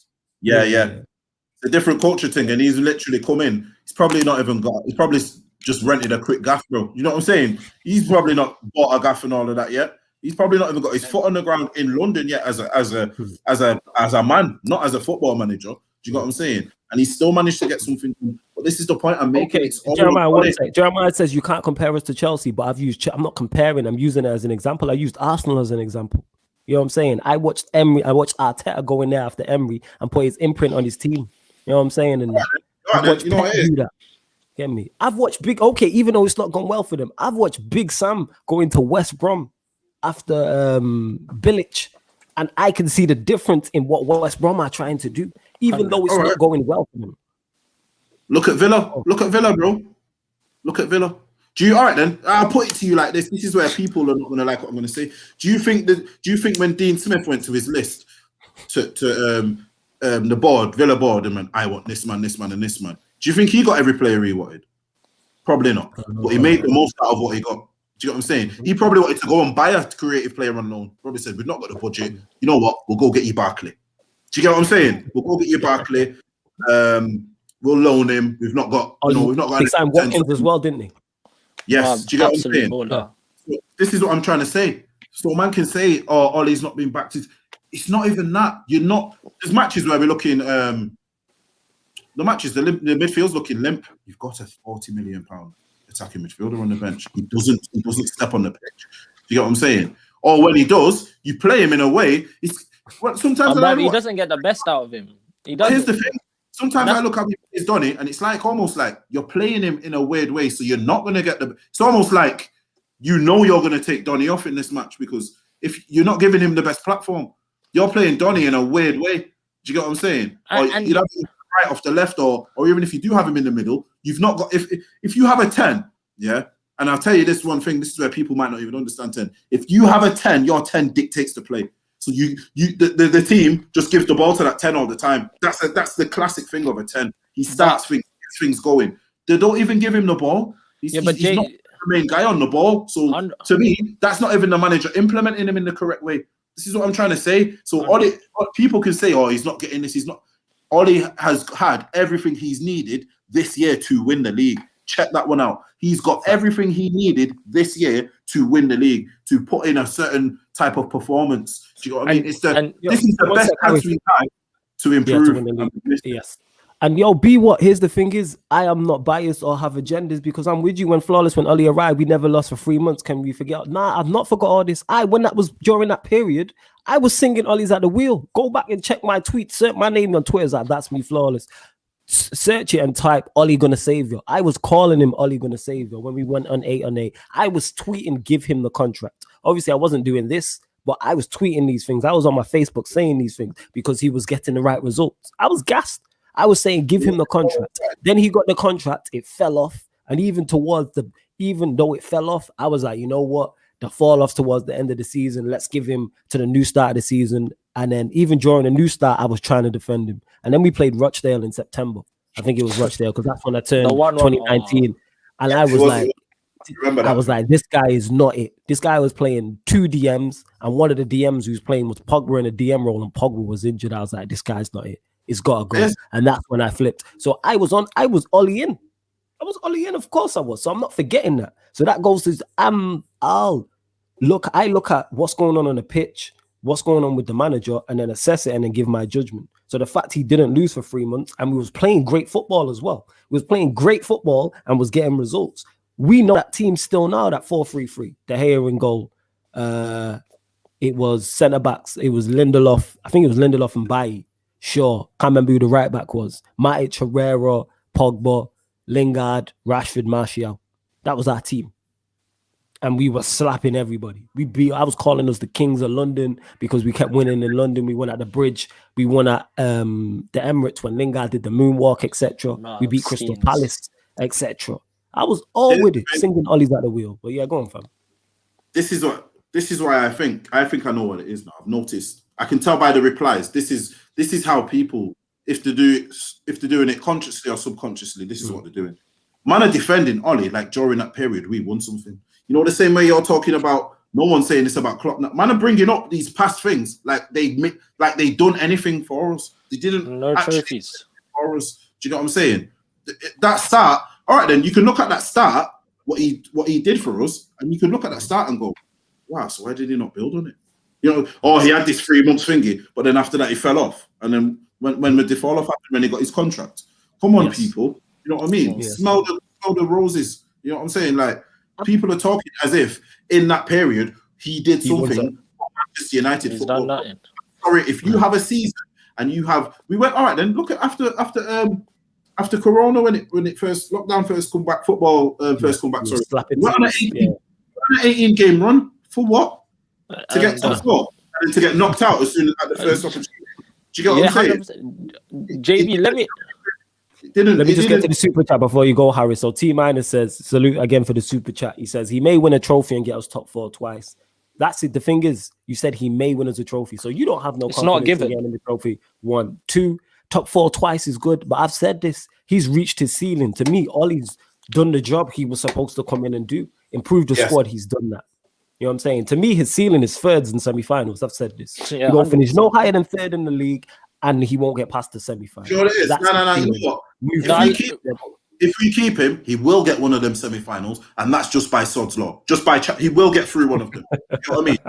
He will. That's just how things work. It won't be on merit. Law of averages, isn't it? Law of averages. Someone will individual brilliance a semi for him. Do you know what I mean?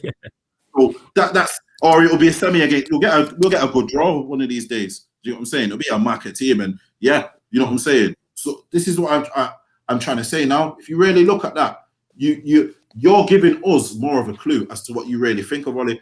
Sorry, I'm looking at my telly because I'm watching it on the telly as well. But you're saying he may. I'm telling you right now, a Liverpool fan, even if they have their doubts, they'll be telling you Klopp's winning us the league this year. 100%. You understand what I'm saying? You know what? Prime examples. Look at Stroll last year. From the jump last season, the start of last year, Stroll was like, yeah, Liverpool going to win the league this year. Yes. Said it from as soon as the window closed. Before a ball had been kicked, Stroll was like, we're going to win this league. When Liverpool went on their run and City was falling off, Stroll was confident. League's done. Yeah. Stroll was telling us the league was done before Christmas. Exactly. In November, going into Pi Radio and from a third eye view, Stroll's telling you, the league's done. League's over. What's that? Confidence. That's confidence in your money. In your money. Yes. None of these people who love Ollie off for his you know what I'm saying, for his interim Ollie business, yeah, can't tell me that they think next season is Ollie going to win you the title. I want to see how many of them go, yes. And I mean not even think about it, just go yes, you know, straight away. Yes. None of them go. So what it will be is well, you know, if Bruno's on form and we get a good track. And we get Sancho and Haaland, we'll win the league. Like, that's all these, man. That would probably turn into a half-an-hour conversation. That's how much they and would then have they'll to mention the Glazers. and you. Yeah, do you get what I'm saying? And if the Glazers help him out, and do you get what I'm saying? It would turn into a thing of to be actually trying to convince himself and you. Do you get what I'm saying? It wouldn't be an answer. If I said that I could say that to a City fan now, he'd probably say, we've got this for the next 3 years. Do you get what I'm saying? Yeah. And that's the difference. One sec, Harry. And just a quick one here, because T Minus says, yeah, I never was 100% with Fergie. That's on you, because I was 100% with Fergie. I was 100% with Fergie. Saying team. I was 100% with Fergie. 100%. What Fergie? Are you talking Kagawa in centre mid Fergie, or were you talking Fergie fam? Like if you're talking Fergie last season, yeah, you know what I'm saying? Yeah, he's coming towards the end of his powers. But you can't tell me. You're telling me, T Minus, honestly, at the start of every season, you didn't think United were going to win the league, because I did. At the start, I'm telling you, 100. first match of every season. Check this: if after 5 games you went top, I'm fuming. Check that one out. I'm fuming. I know what you do. If the first 5 games we're not top, I'm fuming because I know what. And sorry, Harris, to keep cutting you off, but just one, because Jeremiah says, no, I don't have an Ollie agenda. Go and search Ollie Gonna Save You and type my name in on Twitter. You follow me on Twitter, Jeremiah. Go pull up the tweets. Get me? I didn't delete them because I was on board. I was singing Ollie to the wheel. Oh, he reckons I have an agenda against Ollie, innit? Yeah. But I have an agenda. Bruv, I got an agenda, blood. You get me? I'll say it straight. Find me an agenda, Jeremiah, because an agenda when something is unfair is criticism of Ollie unfair. Please answer me that, Jeremiah. Do you think any sort of criticism of Ollie is unfair? That's an agenda. Me against Lindelof for a bit, I did have a bit of an agenda, but I realized no, there's something behind this, JV. Stick to it. You know what I'm saying? I just didn't like the brother, but now I realize why I didn't like the brother. Do you get what I'm saying? My Maguire agenda. I disagree with that. Yes, JV, you beat me to it. If Ollie has that City team, I don't think he does it. No, I don't think with Stones, you get me, without a left back, without a strike, he can't. We have strikers and they can't score. City are top of the league without a striker. Without a striker, 100%. we have really Martial, Rashford, Greenwood. I need to know now. So sorry, be what? Yeah, who is the problem then? Because for you, Ollie's not the problem. So who in our squad is the problem? So you're telling me it's all of these players, the same players who, when we win, it's the players who are doing it, you know, because if it's not the players, he'd be able to replicate it. That's what I'm not getting. If it's the players, yeah, then okay, I'd be able to understand it. But you can't tell me if it's the players if the manager is unable to replicate the winning football when we need it. Yeah, exactly. That's my whole point. I'm just reading the comments because big up Ronnie says there's no guarantees in the Premier League. Of course, there's no guarantees in the Premier League, but there's belief. You know what I'm saying? When Fergie was in charge for the majority of his reign, when I've understood football when I'm older, I have belief.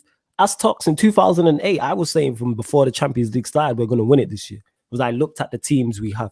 The team we had, and I'm like, we're going to win it this year. I have full faith. Am I always right? No. But the belief is there. Nobody believes, whether you're Ollie in, Ollie out, nobody believes Manchester United will be successful under this manager. Nobody will believe that. Jeremiah, the players can't finish that. We don't create chances for 100%. We don't create chances. But Flawless, let me just say, go on, Harris. Let me land, yeah, bro. All I'm gonna say is, yeah, did Jeremiah just say that the players don't finish their chances? Because, bruv, you see, when you've got Fred and McTominay in the double pivot, yeah, they cannot retain the ball at all, bruv. When, like, their tackling statistics must be so high because they lose the ball so much, bruv. Like, I've seen them play, yeah, and try and feed the ball. And Bruno doesn't keep the ball that much as well, but he's trying things, yeah. I hear that, yeah. But with that midfield, I don't think our attackers will thrive off it personally, yeah. So when people are saying, "Oh, the strikers don't finish their job," yeah, look at that 3-3 game against Everton. If the defenders do their job, yeah, we don't talk about the strikers and how, because you know Rashford missed that chance against he just blasted it straight at the keeper. Sometimes we're talking about how Rashford should have scored that, but if the defenders do their job, we don't talk about how Rashford should have scored, bruv. You get me? You've scored 3 goals, and you let 3 get past you, bruv. Like, it's actually getting worrying how many goals we need to score to like balance a game, bruv. Like, and you know, people are saying mentality warriors because we would go 1 behind and we win a game. Listen, you're Man United, yeah. We're not no underdog team, bruv. Like, we've been literally ripping up the whole Premier League for like 20 years, and these men are saying, "Oh, mentality warriors." The standards of this club have gone through the shithole, bruv. Like, when mans are saying, yeah, look. Personally, when people are saying it's the board, the fans are a big part of it because we allow the standards to drop, and because we allow the standards to drop, we let the board get away with the bullshit. I'm not gonna lie, yeah. The fact some fans are like, "Oh, but he's got top 4, bro. We're Man United, we should be getting top 4, blood. It's a given for us." Like, because other managers are fucked up doesn't mean we should lower our standards. Because what will happen is, you see what Arsenal do. Oh, we've got top 4. Top 4 would become top 6, yeah. And then you might be saying, "Oh, we don't need Europe this season. We just need a whole season to focus on." And Man United should never be in that situation, bro. I'm going to tell you that now. Yeah. And the fact is, yeah, so when I hear fans saying top 4 is a good season, no, it's not, bro. No, it's not. Because when people talk about how he got top 4, yeah, people like he's got top 4 2 seasons in a row. The other season he came 6th, and both seasons, the season he came 6th and 4th, 66 points. No progression in our points total. None. There you go. Yeah. Exactly. B-Watch has it here. Yeah, go on then, JV. Go on. And I'm answering a few questions. And the questions are good still. I love this debate. Yeah. Go on, fam. Just so I say, no, we don't finish chances. Sorry. Have you seen how many chances Jesus misses a game? Have you seen how many chances Sterling misses a game? Yeah. It's not down to not. It's the creation of chances. You shouldn't have to cherish every chance like gold. We honestly expect 4 chances created, 4 goals. That's what we expect and why do we expect that? Because we know our team isn't good enough at producing. Why is our team not good enough at producing chances? Because of the manager and no system. You wouldn't be relying on every time your striker gets in front of the goal that they have to score if you know that. All right, then put it this way: if we were that way inclined, then we wouldn't have that score in the last minute thing from the past. You know why we always used to do that? Because we United are the only team. Maybe a few teams have started doing it nowadays, but back in the day, United were the only team. I could be watching United 1-0, 89th minute, and I'm smirking. because I'm like, yeah, it's coming. I know we're going to create the chances. That's what I'm saying. We must be one of the only top teams who expect our strikers to have 4 shots, 4 goals. You get what I'm saying? Ridiculous. It's unfair, this man. Happen, yeah. Jesus will miss a whole heap of goals, yeah, and score one. I seen City win 3-0 against Spurs, and I see Jesus put a chance over the bar from 8 yards out. Exactly. No one's talking about it because they won 3-0. Sterling misses bare chances, but bare of these players miss chances, man. But no one's talking about it. You know why? Because they win games because they create so many chances 100%. for Sterling and that. He might score a brace in a game, but get 5-6 chances. And when we talk chances, I'm talking Mo Salah is the same. I'm talking about the quality of the chances as well. I'm not talking about having to whip it 25 yards out, top bins. I'm talking clear cut one-on-ones. We don't create that many. We don't. So Bear Watt says flawless trophies are a rarity. No manager in history has won more league titles than Fergie, but take United's reign 13 and 26, please. Truly, it's not a guarantee. 1, I'm not saying it's a guarantee. 2, this trophy is a rarity, is a lie. Since Pep come into City, how many trophies have they won? Since Abramovich, let's even take it back further. Abramovich took over Chelsea in 04, I think it was 05. So from 05 to 2021, 16 years. How many trophies have Chelsea? Look at how many FA 16, Cups Arsenal 17. win, bruv. Every 2-3 years. Bruv. Arsenal, who are a bad side. So this whole trophies are a rarity. No, if you invest correctly, have the correct manager in 2, you can win trophies. Chelsea are always 12 to 18 months away from a trophy. Since Chelsea have the most trophies. Yes. Since Abramovich has come in, they haven't gone more than 2 seasons without a trophy. They are guaranteed a trophy once every 2 years, pretty much. So, and they've won everything. Since Pep's come in, Manchester City, I think they had 1 trophyless season in his first season, maybe. Then after that, they've won something. Because they won a domestic treble, bro. Like, this is what I'm saying. I'd bite your hand off. And Ronan says, what will it take to win you back, Flo, in terms of everything I've been saying on here? I want to see a clear plan. I want to see a clear plan. A clear system. Better football. Ollie to get the most out of what he's got, and he's just not doing that. Go on, Harris. I don't want to see us get top 4 just to get knocked back into Champions League. It's like, you got top 4, but we got knocked back into Europa League. Where's the progression there, my friend? Like, there's none. Like, I want to see us win a trophy, bruv. You know why? Because it's been way too long, and I'm deprived of one, fam. It's actually getting a bit depressing how long we've gone without a trophy, how we keep bottling semi-finals. I want to see us get around 80, 90 points, bruv. Like, and win. Like, look at the way the season's going. I don't know if we'll get 80 to 90 points, bruv. I want to see us challenge, but we're not even challenging, bruv. Like, we're not serious. We're not even in the conversation. We're not serious, bruv. I would take finishing second if at least we're in the conversation. Yeah, we're not even in the conversation. I flawless, let me land on this one, JV. Some mans will say, oh yeah, but if Ollie gets second this season, success, bruv. If City get 105 points, and we get 70 to 80 points, we've not challenged them at all, bruv. We've just done the same thing we done 2-3 years ago, bruv. Like, there has to be, so like if we 6-7 points behind, I'll be like, calm. But if we come second and there's a 20-point difference from the top, no, we have not challenged them. And the moment I knew we were unserious when we're losing to Sheffield United, when we're drawing to West Brom, when we're bottling it last minute to Everton, these are not the signs of a champions, bruv. I'm telling you that now, my friend. And when people are saying, have hope, listen, bruv, this team has let me down too many times. I know the reality of my team. I gas it up because it's fun, bruv. You want to have banter with your boys and that, But I know the level of this squad. I know every time we get to a semi-final and cup competitions, Ollie will be outclassed by a better manager, and that's why we can't get progress. But that's it. And I hear what you're saying. And Ronan, back to your point, because you said you can't win anything with this defense. I hear that. I'm not even going to dispute that. What you're saying. What I'm going to say is this manager has signed 3 of the back 4. He signed a left back. He signed a right back. He signed a centre back. So who's accountable for that? You're telling me the defense isn't good enough, and this man has bought 3 players for 4 of those positions. So if he's bought 3 of those 4 positions and the defense is not good enough, who does that lie on? That lies on the manager. Surely that lies on the manager. But flawless, let me tell you, all the Ollie inners, and they're gonna do this statistic, and it always pisses me off when they do it. But last season our defense improved 30%. Like that's what they'll throw at you, bro. And what they don't realize is we were in a transitional period from the 2018-19 season to 2019-20 season. It's not that Oli improved our defense. It's just, bruv, the transitional period was over and this is the time to start. And now our defense is looking even shitter, bruv. And that's worrying me. The fact every time we concede goals at the start, that is not what a team should be doing, bro. And it's really, you know, that Southampton game, you know, I thought when Shea Adams scored, I got so pissed. Even though it got off ruled out, I was so pissed off. I was like, this is a high scoring game and we still can't keep a clean sheet. Go in. See what it is for me. Here's the thing, yeah. This is what I've realized with Ole. It's only gonna. This is now what it will be. If we keep Ole, this is what he will do. It will literally be like this. It will be up and down, simply because he doesn't build on anything. And this is my thing with he doesn't. So people can say now, oh, if we finish second, it'll be a good season. No, because next season we will be back in this same position again. He will not build on that. It's like, all right, like I said before, you did that big 18-game run to get us back in the Champions League. And you then, when it really mattered, or not even really mattered, when at the first hurdle to go out of the competition, you went out.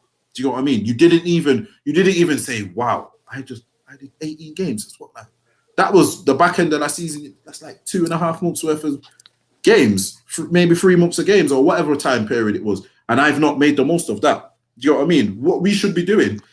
All right, then I'll put it to you like this. Say this season, yeah? Say we're still in the Champions League this season now. With this season we're having, and we get to the quarters. If we got to the quarters and we got knocked out and then we finished second, that is building. 100. That is you're seeing some sort of progression. Do you get what I'm saying? But how we are at the moment, it's like, oh yeah, we're back in the chat. That's what it's going to be. Oh yeah. So at the end of the season, whenever we think it, everyone will be like, yeah, secured Champions League. It's like, what secured? Man should be looking to win that. Do you get what I'm saying? Or even not progress secure. further. Yeah, do you know what I'm saying? Our big thing about the Champions League shouldn't be, yes, we're in it, or yes, we've secured it for next season. No, I want to see us do something in it, because the funniest thing is, with how the Champions League is at the moment, that's looking a bit shaky. I'm not saying we could win it, but you could get far and maybe beat a big team and get a scalp and, you know, give your team a bit of a boost. One thing I don't think he really does is capitalize on moments, like really and truly. After that PSG game that we had this year with when we went to their ground, that should have been something we capitalized on majorly. Yeah, we lost. We didn't. Arsenal that week. You know what I'm saying? The Leipzig won 5-0, but this is man are telling us Leipzig are the business. Man are telling us they've got two of the best centre backs. You know what I'm saying? Upcoming manager, all of that. Yeah, best. We go on 5-0. He didn't build on that. Do you know what I'm saying? That's my point. That's a mentality issue, man. This is, yeah, it definitely is. The semi-finals. Do you get what I mean? All right then. Say if even worse comes worse, because I'd rather be in the Champions League quarter-final than win the League Cup. Yeah, that's 100%. just me. That's just me. But I'm saying if we were in that final now against Mourinho, bro, yeah, he could avenge the 6-1 by beating him and getting a trophy, and you kind of wipe that 6-1. That 6-1 becomes absolutely meaningless. Do you get what I'm saying? You wipe that, you take that off the Spurs fans. Do you get what I'm saying? Oh yeah, but when it mattered, we battered you for a trophy. Do you get what I'm saying? So man could have thrown that 6-1 and we could counter that every time. Do you get what I'm saying? He doesn't capitalize on. He doesn't. It's almost as if he doesn't see the opportunities. But he's just and he doesn't use them to his advantage. Yes, no, that's what he's it is. a yes man, blood, and everyone around him is a yes man, and all the players he gets are yes players, blood. Like I know for a fact, Harry Maguire's not going up to him saying, "Can you change the centre back partnership?" Because you know what, Harry Maguire's happy to be here. Yeah, I know none of these men will go up to him and say something to him, bro. You know why? Yeah, because it's just happy to be here. Good vibes, FC, blood. Because you know what, every time I see Kieran McKenna and all these man, it pisses me off. And when I hear man's like Lee Grant becoming the goalkeeper coach, I'm like, bruv, anyone can get a job at United right now, bruv. Like, bruv, just go and apply, bruv, because they're moving like a charity, the amount of free jobs they're getting. Bruv, I won't be surprised, yeah, bruv, if I hear them giving, like, in 10 years' time, Chicharito a bloody strike, forward position job. Like, bruv, they would do it, bruv, I swear down. And it's actually getting jarring. Like, there's no... Bro, we don't have a good person at tactics. I don't know who does the tactics at the club because they're all shit. And when people say Ollie's got tactics, yeah, he's got tactics, but they're all fucking shit. That's the problem, bro. Yeah, you get what yeah. I'm trying to say? I get exactly what you're saying. Like, they're like, oh, it's so offensive when man's calling him a PE teacher, yeah? Bro, I've seen that. I've seen some games, and he's just like this, and he looks shook, Yeah. blood. He actually looks shook, and he looks like, what am I supposed to do? These players aren't doing anything, yeah. And he knows his job is on the line every time, and every time those Thank players you. go and save him. And you know what? Okay. If I was done players, I would stop doing it, bro. Because then, yeah, the fans will real. And then you know what the fans will say? It's the players' fault, bro. Like, it pisses me off, bro. It's just the fact that he's blameless because T Minus says if we get rid of Ollie, we'll never know if we can if he can take us back to the top. And see that you're unsure on it. I'm sure that he can't I'm take sure, us back to I'm the sure. top. I think he's done his job what he's One supposed to second. do and bounce. But T And minus, God, as a football fan, you should look at the way we play football and think if you enjoy it as well. Because there needs to be a lot of people got rid of Mourinho because they didn't enjoy the football that was being played. and this football is just as bad. Yeah, and Van as a Gaal football Here's the fan, thing. Right, 1 second. I can't. That comment right there has annoyed the hell out of me. If we get rid of him, we won't know how good he will be. Yeah. bro, he's not Okay. getting a job anywhere else, fam. I'm telling you. It's not even that. 1 sec. Championship. I'll crush that right now. This guy probably doesn't favor some players that we have. Listen, I'd rather keep players over this manager. 100%. I'd rather keep a Martial and see what he becomes. Yes, because I place that bet. I take that do bet. you get what I'm saying? I'd take that bet any day. Do you get what I'm saying? I'd rather wait for a player and give a player time than a manager. 100%. Because giving a player time will not make a club go stagnant. Yeah. If that player's not good enough, he will be on the bench. Yeah. If you give a manager time, we could give Ole 5 years from this day. We could give Ole 5 years. I'm telling you, we will be in an Arsenal predicament, if not worse. If not worse. So I don't want to. Oh, we never know what. If that's the case, keep Van Gaal. Keep Van Gaal. Then, if that's the case, keep Van Gaal. He actually won a trophy, and because no one's saying, "Oh, why not?" No, for me, because I even think this sometimes. I think, imagine what Rashford, Martial, and Lingard would be like now under Van Gaal. Because my man had them playing every week, full of confidence, full of confidence. What would them three be like now? Do you get what I'm saying? What would they be like now?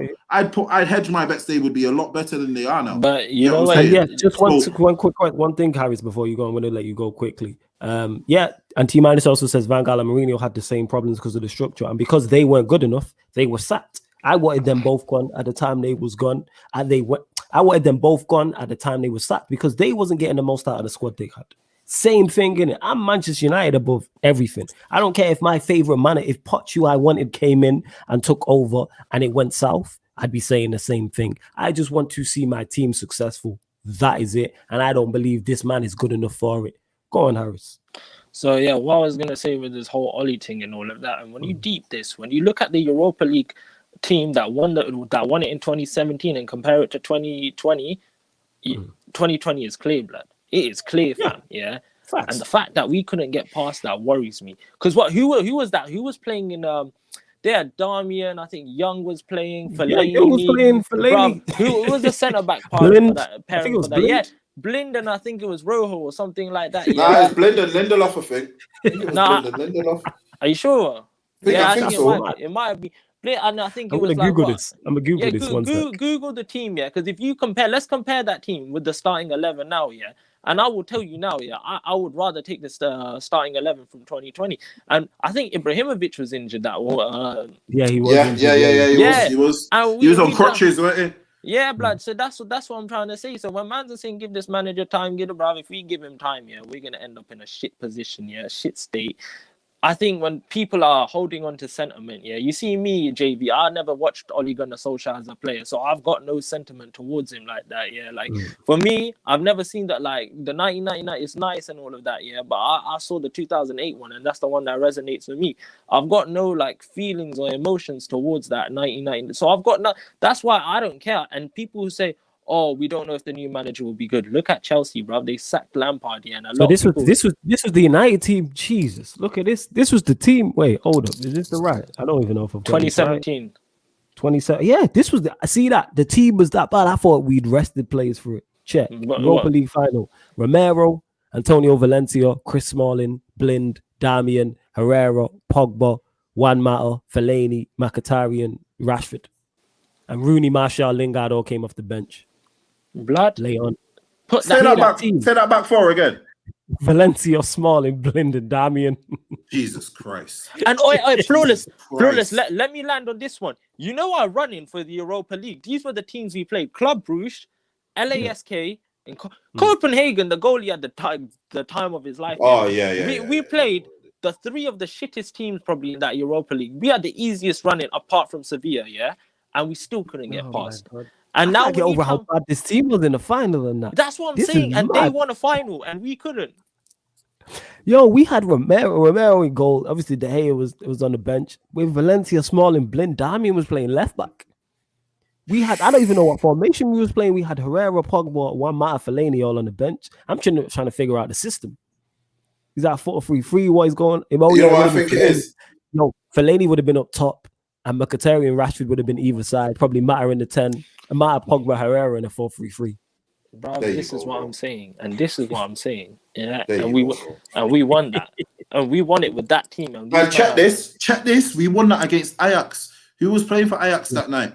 Don't even. And I don't know if Donny Van de Beek was playing. Davinson Sanchez was at centre back. Who's at Tottenham now? Sanchez, Klaassen was there. Ziyech was there. Get what I'm saying?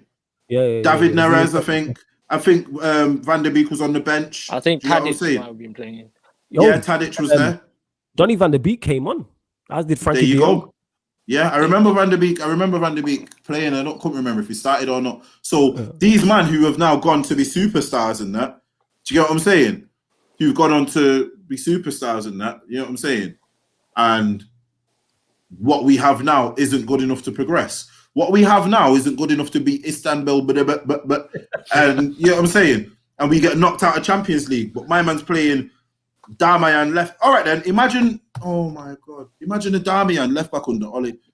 It's hurting me, bro. Do you It's hurting my understand heart how and that. bad? Do you understand how bad this is? Like when man's are like, oh yes, I heard someone say yes, it's good he got to 4 semi-finals. If it's good to get, bro, go support Everton, man. Their fans will be gassed for getting to 4 semi-finals. Yeah, bro, I'm telling you, glad you love low standards so much, bro. Oh my mind is still blown by that back four. I can't believe I lived through that and that. My mind 1 is still second. Blendon blown by who? that. Blendon Smalling. Blendon Smalling, fam. Does anyone here remember how slow Daily Blind was? Daily Blind blood. was geriatric slow. But that's better than what we got now, fam. I'll tell you that now, bro. Nah, but here's what I'm trying to say. As much as man want to say Mourinho didn't have a system, Mourinho managed to survive a final with Daily Blind at centre back. Yeah, he managed to survive a final with Daily Blind at centre back. Listen to what I'm saying, bro. Darmian at left back. Do you understand? Man had Fellaini as his 9 and that. Bro, Come on, man. man. Come on, man. One Mata with Herrera. We didn't even have a proper DM because Herrera wasn't a DM. Exactly, bro, and it just tells you everything, man. Like, don't make excuses for Oli, bro. Oh my God, that is mad. Glazes out says, Flawless, do you really believe that when Oli goes, Man United will be back? There's bigger problems. Is there bigger problems? I agree with you 1000%. There's bigger problems. I just want a manager, and I'm going to say this over and over again, to get the best out of what he's got. If we get the best out of what we got, I think we do with Chelsea, and I think 1 to 12 to every 18 months we're away from it. We're only 12 to 18 months away from a trophy. I think we win a trophy once a year, once every 2 years. I'm not saying major trophies. I don't think we'll win back-to-back leagues and Champions Leagues. No, but can we pick up a FA Cup, a League Cup, a Premier League here and there? Definitely. Can we pick up a Champions League? Yes. Yeah. Because there's every, you know what it is? Every now and then it depends if you don't bottle it. Here's what it is. Yeah, go on. No, I'm just gonna say, here's what it is, Glazers out. You just heard that squad you just heard that squad we just said then, that starting 11, yeah? If Oli goes right now, yeah, and we all sit here and we pick our best starting 11, is an adequate manager not going to get a lot more out of those players? You've just seen past his powers, Space Jam sucked out his powers, Jose Mourinho did with that team. He still managed to deliver 2 trophies. Do you get what I'm saying? Oli has had a better team. Yeah, So as much as this is what all right then. Yes, let's go there. if Oli and Van Gaal are not good enough, how is Oli? If Oli and Van Gaal are not good enough, how is Oli? No, Mourinho, but how have them managers won trophies under the Glazers? Mourinho didn't get to four semis. You know what I'm saying? Mourinho didn't get to 4 semis, I don't think. You know what I'm saying? No, I don't think. No, I don't think. I don't did, think no. he might have, but he He got still to got an some FA Cup. He got silverware to at the the end FA of Cup it. final. He got to a Yeah. final. He got to two Phil finals. Jones, He got, man. Oh, I got to the hated FA that one. Cup That's final. when Hazard scored that penalty, innit? Yeah. I was sat with Chelsea fans that day. Was horrible. Oh, fuck, man. Trust me, bro, it was horrible that day. But listen, what I'm saying. It's like, man, what I say that Van Gaal, his football was horrible. Sorry, but then you man are screaming for trophies. So compromise, innit? You know what I'm saying? You're saying Mourinho's a dinosaur. I agree with you on that. But Mourinho with Fellaini up front, fam, It's disgraceful. managed to do something. Darmian and Blend, Smalling That and was our- Valencia. That was our left hand side, you know. That was the left side of our defense. This is what I'm We saying. had And Blind but JV, Darmian you know, in the left-hand side. everyone's like, who is to blame? Who is to blame? The fans are to blame for some of it as well, bro. Course, Because yes. we allowed the standards to drop. You know, we've actually allowed it to drop. Yeah. And we're just letting the board get away with their fuckeries, yeah? And then we're just going out here blindly backing a manager. You know what? You need to look at the two situations. Look at Liverpool right now. FSG aren't doing, like, for example, Jurgen Klopp is doing the best he can, yeah? And Liverpool fans understand that. And they know he's doing the best he can, innit? And they back the guy. FSG aren't. And that's why these men are telling them to fuck off, bruv. Like, do you get what I'm trying to say?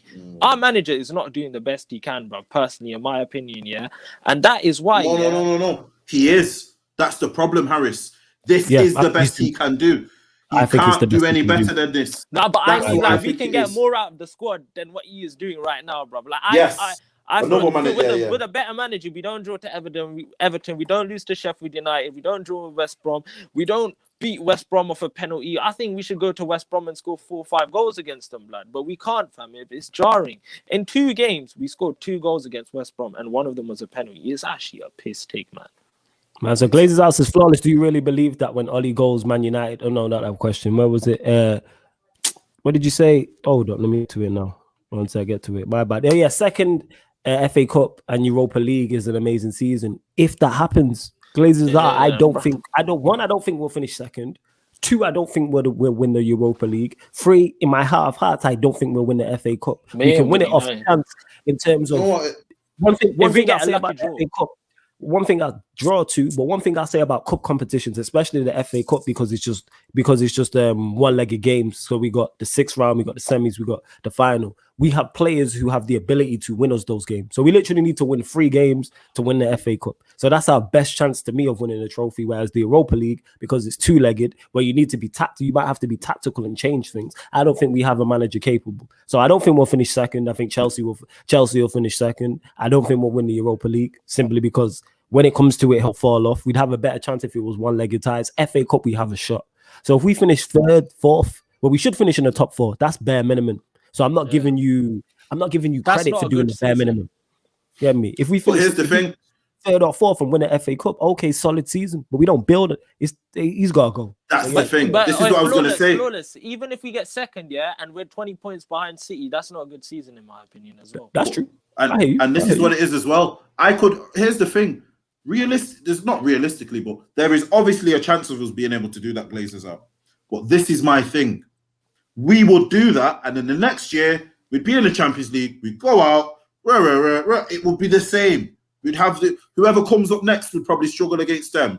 I don't know, Brentford or someone come up, boom, United draw with Brentford for the first time in 90 years. You know, every time.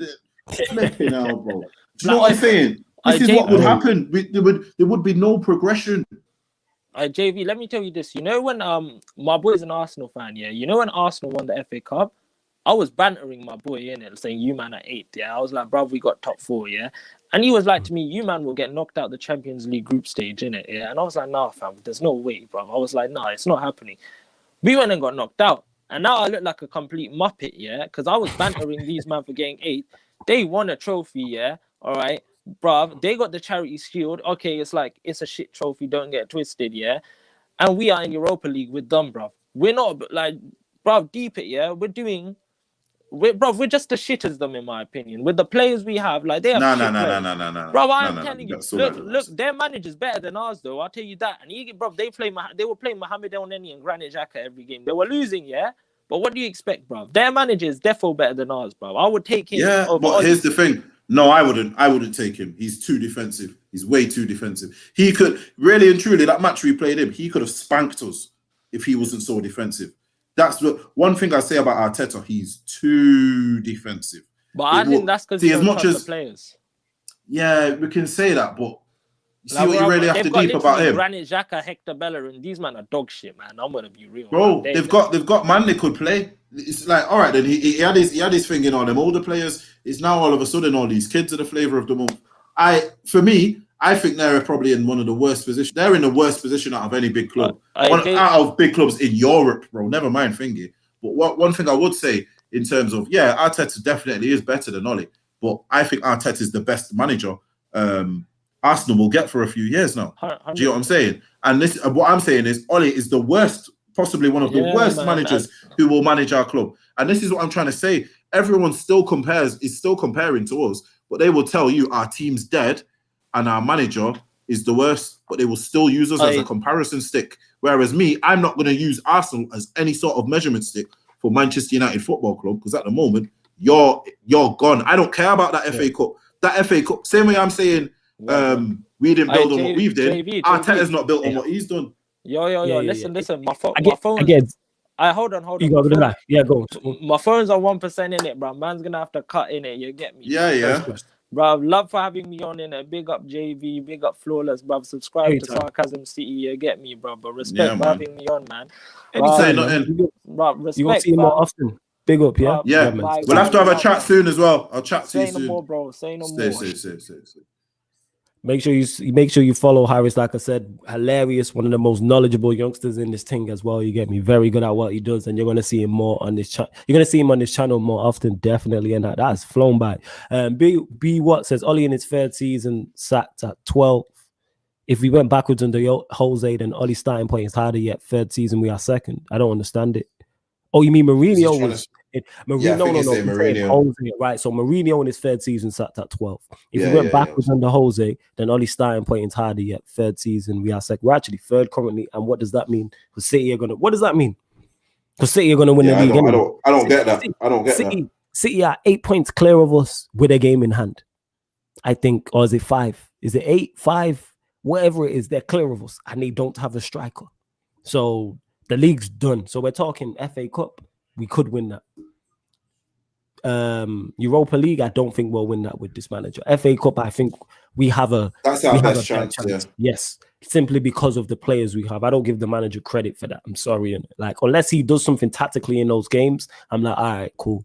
I just don't believe in this manager. Simple as that. Yes, and someone asked me, Flawless, are you done defending Maguire? Yes, I am in it. I tried, man. I tried my best in it because I'm biased like that. And T-Minus also said with the Ole thing, about Harris being younger, that's why he don't rate Ole, because the youngers don't have the same attachment that me and JV being older do. I have an attachment to Ole, but I can separate Ole the player from Ole the manager. And that's the thing. I can separate it. He doesn't have the nostalgia bias, so that actually works in his favor, because that's why I think that's the only reason I think Ole is still our manager. I'm telling you right now, it's not even his career, bro. If he doesn't score in that Champions League final, he doesn't become our manager. That is the only thing what's keeping him in this job, is the history, the nostalgia. That's it. Because all them other goals that he scored, and this is one thing, just a bit of a side note, this is the one thing which I use to batter Harry Kane with. He's not got a signature goal. Ole will forever live off that goal. That will be his Ole will be 70, bro. There will be a Champions League event, and they'll bring him out like that. Yes, the Man United player who scored the goal. You know what I'm saying? Be on a walking stick and be getting paid off that one goal. Do you get what I'm saying? That he's got a signature moment which will always work in his favor, especially at Manchester United. I'm telling you right now. Check this one out. If we had been a lot more successful after that point, he might not even have that. Do you know what I'm saying? He might not even have that. That's the thing. We've not been as successful as we could have possibly been after that point. So he's still fresh in the memory. Do you get what I'm saying? You know what it is with Ole as well? It's the fact that he was still here when Rooney and Ronaldo were there. Do you get what I mean? So even if you could be still quite younger, but you'd remember Ole, you'd remember the name, even if it's not, even if you're too young to remember 99, you remember, oh, that's my man. Yeah, he used to be on the bench and that. You know what I'm saying? So he still has something which will work in his favor at our club, because this is the one thing. Historically, our club is very good with ex-players and everything like that. You know, in terms of opportunities and this, and that. That's what I think is keeping him around. Honestly, if he doesn't score that goal, I don't even think he gets the job. He's literally here right now because he's an ex-player, he's a legend, he knows the United way, and we want to bring that back in. Do you get what I'm saying? After Mourinho and after Van Gaal, we now want to bring back in the United way. That's the way of thinking. We know we can't ring Giggs. We know we can't ring Scholes, Neville. Do you get what I'm saying? This is the one thing what I think is keeping him. You know, trust me, there's not many men we can ring to bring back in the United way. So he will get a long time. He will get a long time. He will get persisted with for a very long time until if Rooney starts pulling up trees at Derby, do not be surprised if he gets our job. I said this as soon as he become their manager. Rooney will be our manager at some point, just because of how we are with ex-players. No, I don't even think if he's successful, he could do a Lampard and get him from 6 to 6. You get what I'm saying? You could get Derby from 6 to 6, blood a few players. You get what I'm saying? Because look, we've already sent him one player on loan. Don't be surprised which I think is a good thing. That's to be a good honest. thing. Yeah. So don't be surprised if over the next few years we do send him players after players, and Rooney does something, and then he becomes our next manager. That won't surprise me, because I think the whole thing, what we're trying to do at this moment, is preserve what we see as the United way. Ole is one of the last champions of that who could actually do something, unless, like, I don't know, unless Rio or unless Vidic turns up and he's been managing in Serbia for how many, and he gets a job somewhere else, and do you know what I mean? And he builds something kind of well. That's that's the route I think we're going down. You know what the worrying thing about it, all of this is, Ole's young. Ole's young. He's That's not lasting. No. me. Because his contract runs out 2022. So it's not the end of this season, it's the end of next season. I can't see him getting a new deal. He'll definitely get a new deal. That's a whole nother conversation. Save that. We're going to have that conversation, because my heart can't, and my heart and my eyes and just me can't take it. T- says we're second. All right, we're second on goal difference. But like I was saying, my point still stands. City are 7 points ahead with their game in hand. So if they go 10 points, the league's done anyway. Even if Everton beat them on Wednesday, we'll beat them tomorrow, they're still clear. They're gone. The league's done. Europa League, I don't think we can win it. FA Cup, we have a chance. That's it. So we're relying again. This manager's not good enough. But yeah, go on. I just don't think he's good enough. T-, please answer, please. So I know you've said already about the Europa League and everything, but do you actually expect us? You said, I think it was you who said it will be a good season. Was it T- who said that if we win the Europa League and thingy, it'll be a good season? Glazers out. Was it Glazers out? All right, yeah, I'll pose that question to you then, T-. Do you think we can win the Europa League and the FA Cup and finish second? And if I would have said that to you at the start of the season, would you have deemed that a good season, given we were in the Premier competition, we were in the Champions League?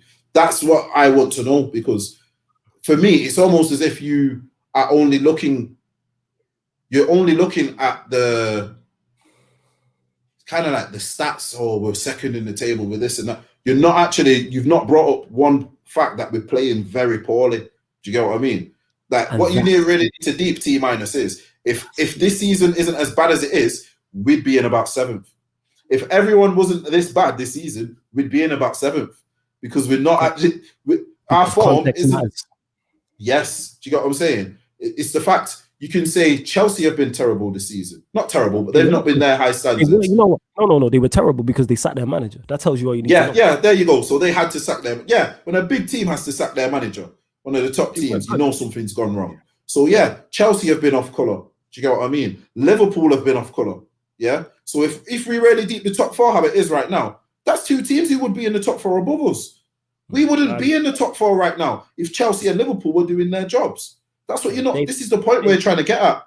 Yeah. Do you get what I'm saying? The gap on City and a trophy, any trophy, was the expectation. That's the expectation for you. It wasn't for me. It wasn't the sole. I agree with that. Closing the gap on the top 1, yes, a trophy too, but also a standard of play, a style of play 3. 4, also getting the best out of your resources. They were the 4 for me. And at the moment, he's T-, do you think we have a style of play?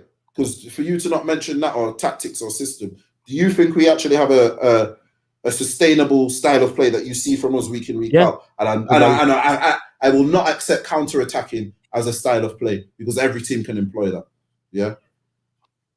So do you think, T minus, that we have a sustainable style of play? Because for me, that would be more. I would rather have us a season, yeah.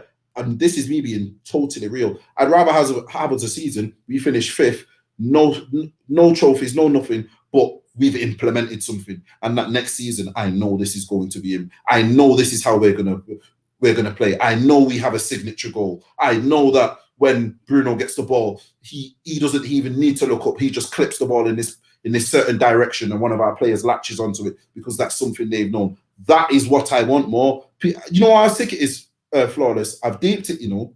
Man only want trophies to stunt on the other fans. I don't care about the other fans.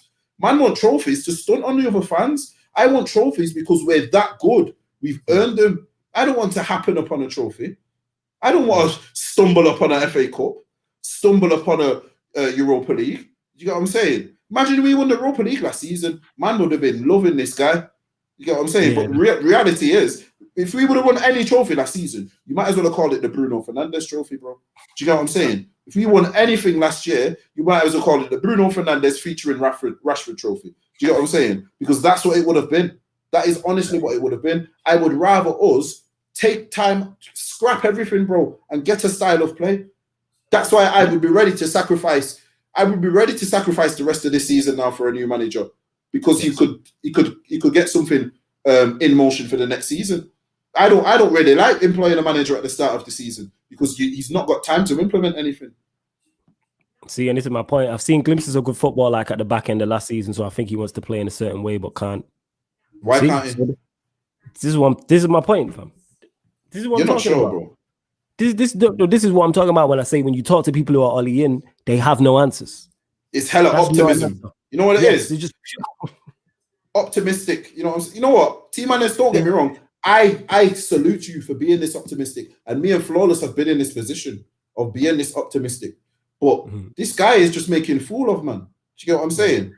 And here he is. And sorry, just get to this to be white because Dead United says this as well. He said Red Dead United TV says Flawless. God. We need to get rid of Martial and buy a proper striker like Kane or Highland. The reason why I don't think the 9 is a problem, we don't create chances for our number 9s. It doesn't matter if it's Cavani, it doesn't matter if it's Martial, it doesn't matter if it's Rashford, it doesn't matter if it's Greenwood. We don't create. Let me clear this up. We don't create quality chances for our strikers. All right then. Check this. I'll put this to them right now. I'll put this to use people right now. We want to talk about these strikers and this and that. Why is it Lukaku's one of the top goal scorers in Europe now, but he wasn't when he was here? But the season before he was here, he was one of the top goal scorers in Europe as well. And the season before that, he was one of the top goal scorers as well. And he comes here and he's not. Yeah? And is that due to whose fault's that? Is that Mourinho's fault? Is that Ole's fault? Because he's had 2 managers there. Yeah? Is that Lukaku's fault? I don't think it is. Because it's funny how now he's not at our club where the certainty over the coaching has been like that for about 10 years or so now. Yeah? That the certainty has been a bit, Even in Fergie's last days, the coaches were a bit, Fergie pulled that through. You get what I'm saying? So this is what I'm trying to say. Man, want to talk about strikers. If you're not making the chances, you've just heard him say Cavani had 4 touches in the past 2 hours of football. Past 2 hours of football. I said this the other day on Third Eye. I said, all right then, be what? If you were playing football, yeah, and a man gave you the ball, you were playing for 2 hours, and you got the ball once every half an hour, you'd be fuming. Do you know what I'm saying? You can talk all of this about Martial over Haaland. Haaland's not coming nowhere near us. Do you not understand? Ollie's already managed him. He's got his phone number, bro. Do you man really not deep that? He's got his number, bro. He knows his dad. You know what I'm saying? What makes you think Haaland's coming here? He knows his pops, bro. If you can't get his pops to convince him, you get what I'm saying? He's managed Haaland himself. He will have his number. What makes you think Haaland will come anywhere near us when City will be looking for a 9 who can play every week in, week out, yeah, with a system, with guaranteed goals, with De Bruyne behind you? What makes you think Man saying if you still want Martial over Haaland, what makes you think Haaland's even in the conversation? Do you get what I'm saying? And yeah, I get that. And B what says here, flawless and JV, you cannot to be claimed to be real and no nonsense if you still want Martial over Haaland and Cole. All the words are dust if you pick and choose what to be real with. See, here's why I don't like this, because what's real to you might not to be me. So don't question me or JV being real, because if you agree with us, we're real. If we disagree with you, all of a sudden we're not real. I don't rate Haaland. I'll put that out there. Nothing to do with Martial. I don't rate Haaland. He gives me Lukaku vibes. Even if Martial left, you get me? I don't want Haaland at the football club, because for me personally, my preference, I like strikers who can do much more than what. To me, he just seems like a goal scorer. I've not watched him week out, so I could be wrong here. But from what I've seen when I've watched him, he gives me Lukaku vibes. I was unsure on Lukaku when he came in. Great goal scorer. But what do you do when you are not scoring goals? And that was my biggest criticism of Lukaku. It's all well and good when you're banging in goals, but how do you play when it's not going well, when the team's not playing well? Or can you still affect them? That's why Drogba was so good. So yeah, in terms of this whole real thing, and I never said I was no nonsense. I'm just here giving my opinion. But that's some FIFA business. That don't question me and mine and JV's. We can all go back and forth. I have no question with different opinions, because I've loved this debate. I've loved this show today. That's why we're still going on 2 hours in. Don't question our realness, because that's only an issue when you disagree with us. It's the whole agenda thing as well. People only say you have an agenda when they disagree with you, and I'm just stating my opinion. And to your point as well with the Martial, Red Dead United said something about, hold on, Martial's the reason why we're out of the Champions League because of the PSG game and missed 2 big chances versus Sevilla. He's not the reason we're out of the Champions League game. Wow. He's a part of it, but he's not the reason. The manager's the reason. Istanbul has nothing to do with why we're out of the Champions League.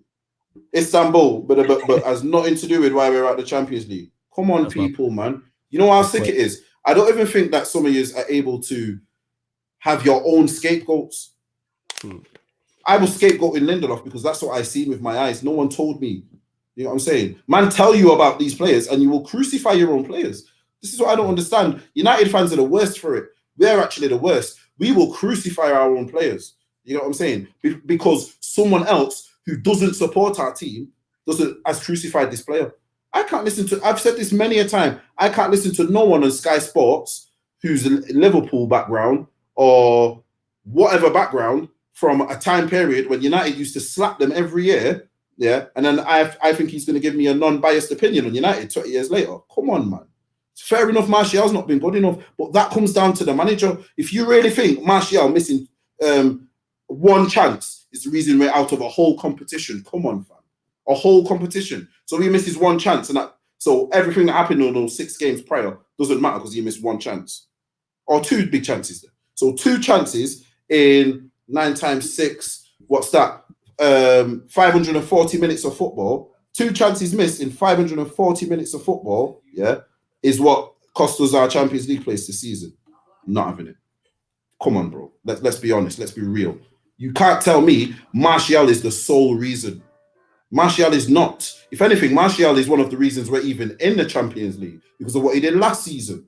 Do you get what I'm saying? And the manager was unable to build on that. And we're out at the first hurdle. This is what people are not understanding. It goes deeper. See, when you're seeing something and something happens when you're watching a match, you really have to think, why has that happened? That's not happened because, you know what I'm saying, my man's just not good enough. No, because you can't be top goal scorer last season, just not good enough this season. No, I'm not having it. I don't care what anyone says. That's not how football works. He's clinical last season, but he's absolutely macca this season. No, it's like Werner. Werner's not a bad player. Werner is not a bad player. He's been implemented wrong, or something's not just going right. You're not feeding him correctly. Do you get what I'm saying? So I can't sit here and say Martial's the reason we're out of the Champions League because of the PSG game and 2 missed chances. No, that is way too short-sighted. You know what I'm saying? And people try and say, man, I've got agendas against players. I've not blamed Lindelof for us not being in a competition. I've not blamed Lindelof for us not being, you know what I'm saying? I probably could do, though. If I went back and I looked at certain goals, I'll tell you he will be to blame. Do you know what I'm saying? But I'm not for Lindelof, but I can't sit here and say Lindelof's the reason for this or this season. Yeah, but no, that kill. because I would blame the manager for still playing Lindelof. That's how I would see it. So you can blame Martial for 2 missed chances in 540 minutes of football, but to me that screams an agenda. That screams you just don't like him, because two chances which take absolute seconds cannot be the reason for 540 minutes of football.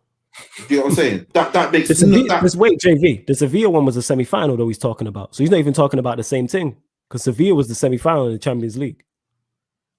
That's what he's talking about. Semi-final of the Europa League, sorry, semi-final of Europa League was Sevilla was talking about, So it's kind of like, but like you made a great point. Sorry to cut you off. Istanbul, innit? That's not a Martial, but these are going to let these managers get away with. Certain people are just going to let this manager. He's never at fault for anything. I'm not saying the players are blameless. I'm not saying the board and the owners are blameless, but I'm saying the manager is also not blameless in that, and he has to hold. I'm talking about on the field. With what you have, you are not getting the most out of it. B what says, "Oh no, flawless. That's a howler. It'll be clipped after he wins a award." If I'm wrong about Haaland, I'd admit I'm wrong. This is the thing. It's not that deep. We're not bothered about being clipped. Do you not understand? I'm not here for you to clip me. I'm here to give my opinion, whether you like it or not. I don't care. Yeah. Oh yeah, I've clipped you. No. What do you mean? We're talking about the football club and how the club should be run. You're more bothered about clipping him. What's that got to do with anything? You clip him and Ollie's still shit. You get what I'm saying? Clip him all you want. Make him go viral. Ollie's still shit and the club's still doing shit because they've got Ollie as the manager. B what and also Thingy said it. Who was it now? Where is it? Another comment said it. B what and Kit Shanu, I think it is. I hope I pronounce your name right, my G. Yeah, man, clip that and save that in it. And then hopefully, well, not hopefully, because I'm not fussed what Haaland does. If he does well, put it out and tag me, and I'll be like, you know what? I called that one. I've called things wrong before. Clip him. I've been on here defending Lindelof. Me and JV have had many debates about that. That's why I apologized, because I was like, you were spot on. The same way at the start of the show, I apologized to Harris in it, and I was like, you know what? You were spot on about Maguire. Somebody said it in the comments. Yo, flawlessly, you done defending Maguire. Yes, I tried, in it. My bias gets in the way, in it. You know what I'm saying? Do I believe he's still as bad as people make out? No. But he hasn't been doing well. And after what he said against the West Brom game, after what he said after the West Brom game, what he said after the West Brom game, I just wasn't happy with that mentality in it. Like that severely was like made me doubt him in it. But yeah, go on, fam. Here's the thing. Someone's just made a good point. Sentiment there. Let me just get it up here. Saying about Greenwood would suffer. Here's the thing. This is what people need to understand about the manager. Sentiment FC said this year Martial scored in the Istanbul game. Oh, there you go. You know what I mean? That's why I'm not even interested, because that's just people are just saying things. You know what I'm saying? How can he be he scored in bare games in the Champions League, if I'm not. He scored in the Leipzig game as well. Do you know what I mean? Like, come on, people, man. Like, you have to really understand it's not all right then. Here, I'll put it to you like this. Even if Martial's been terrible, then all right. Martial's been terrible.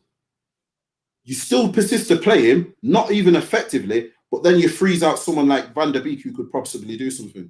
So for me, that's on the manager. This is what people are not understanding. You can throw all your eggs in the Martial basket, but then all right then, Martial's being terrible.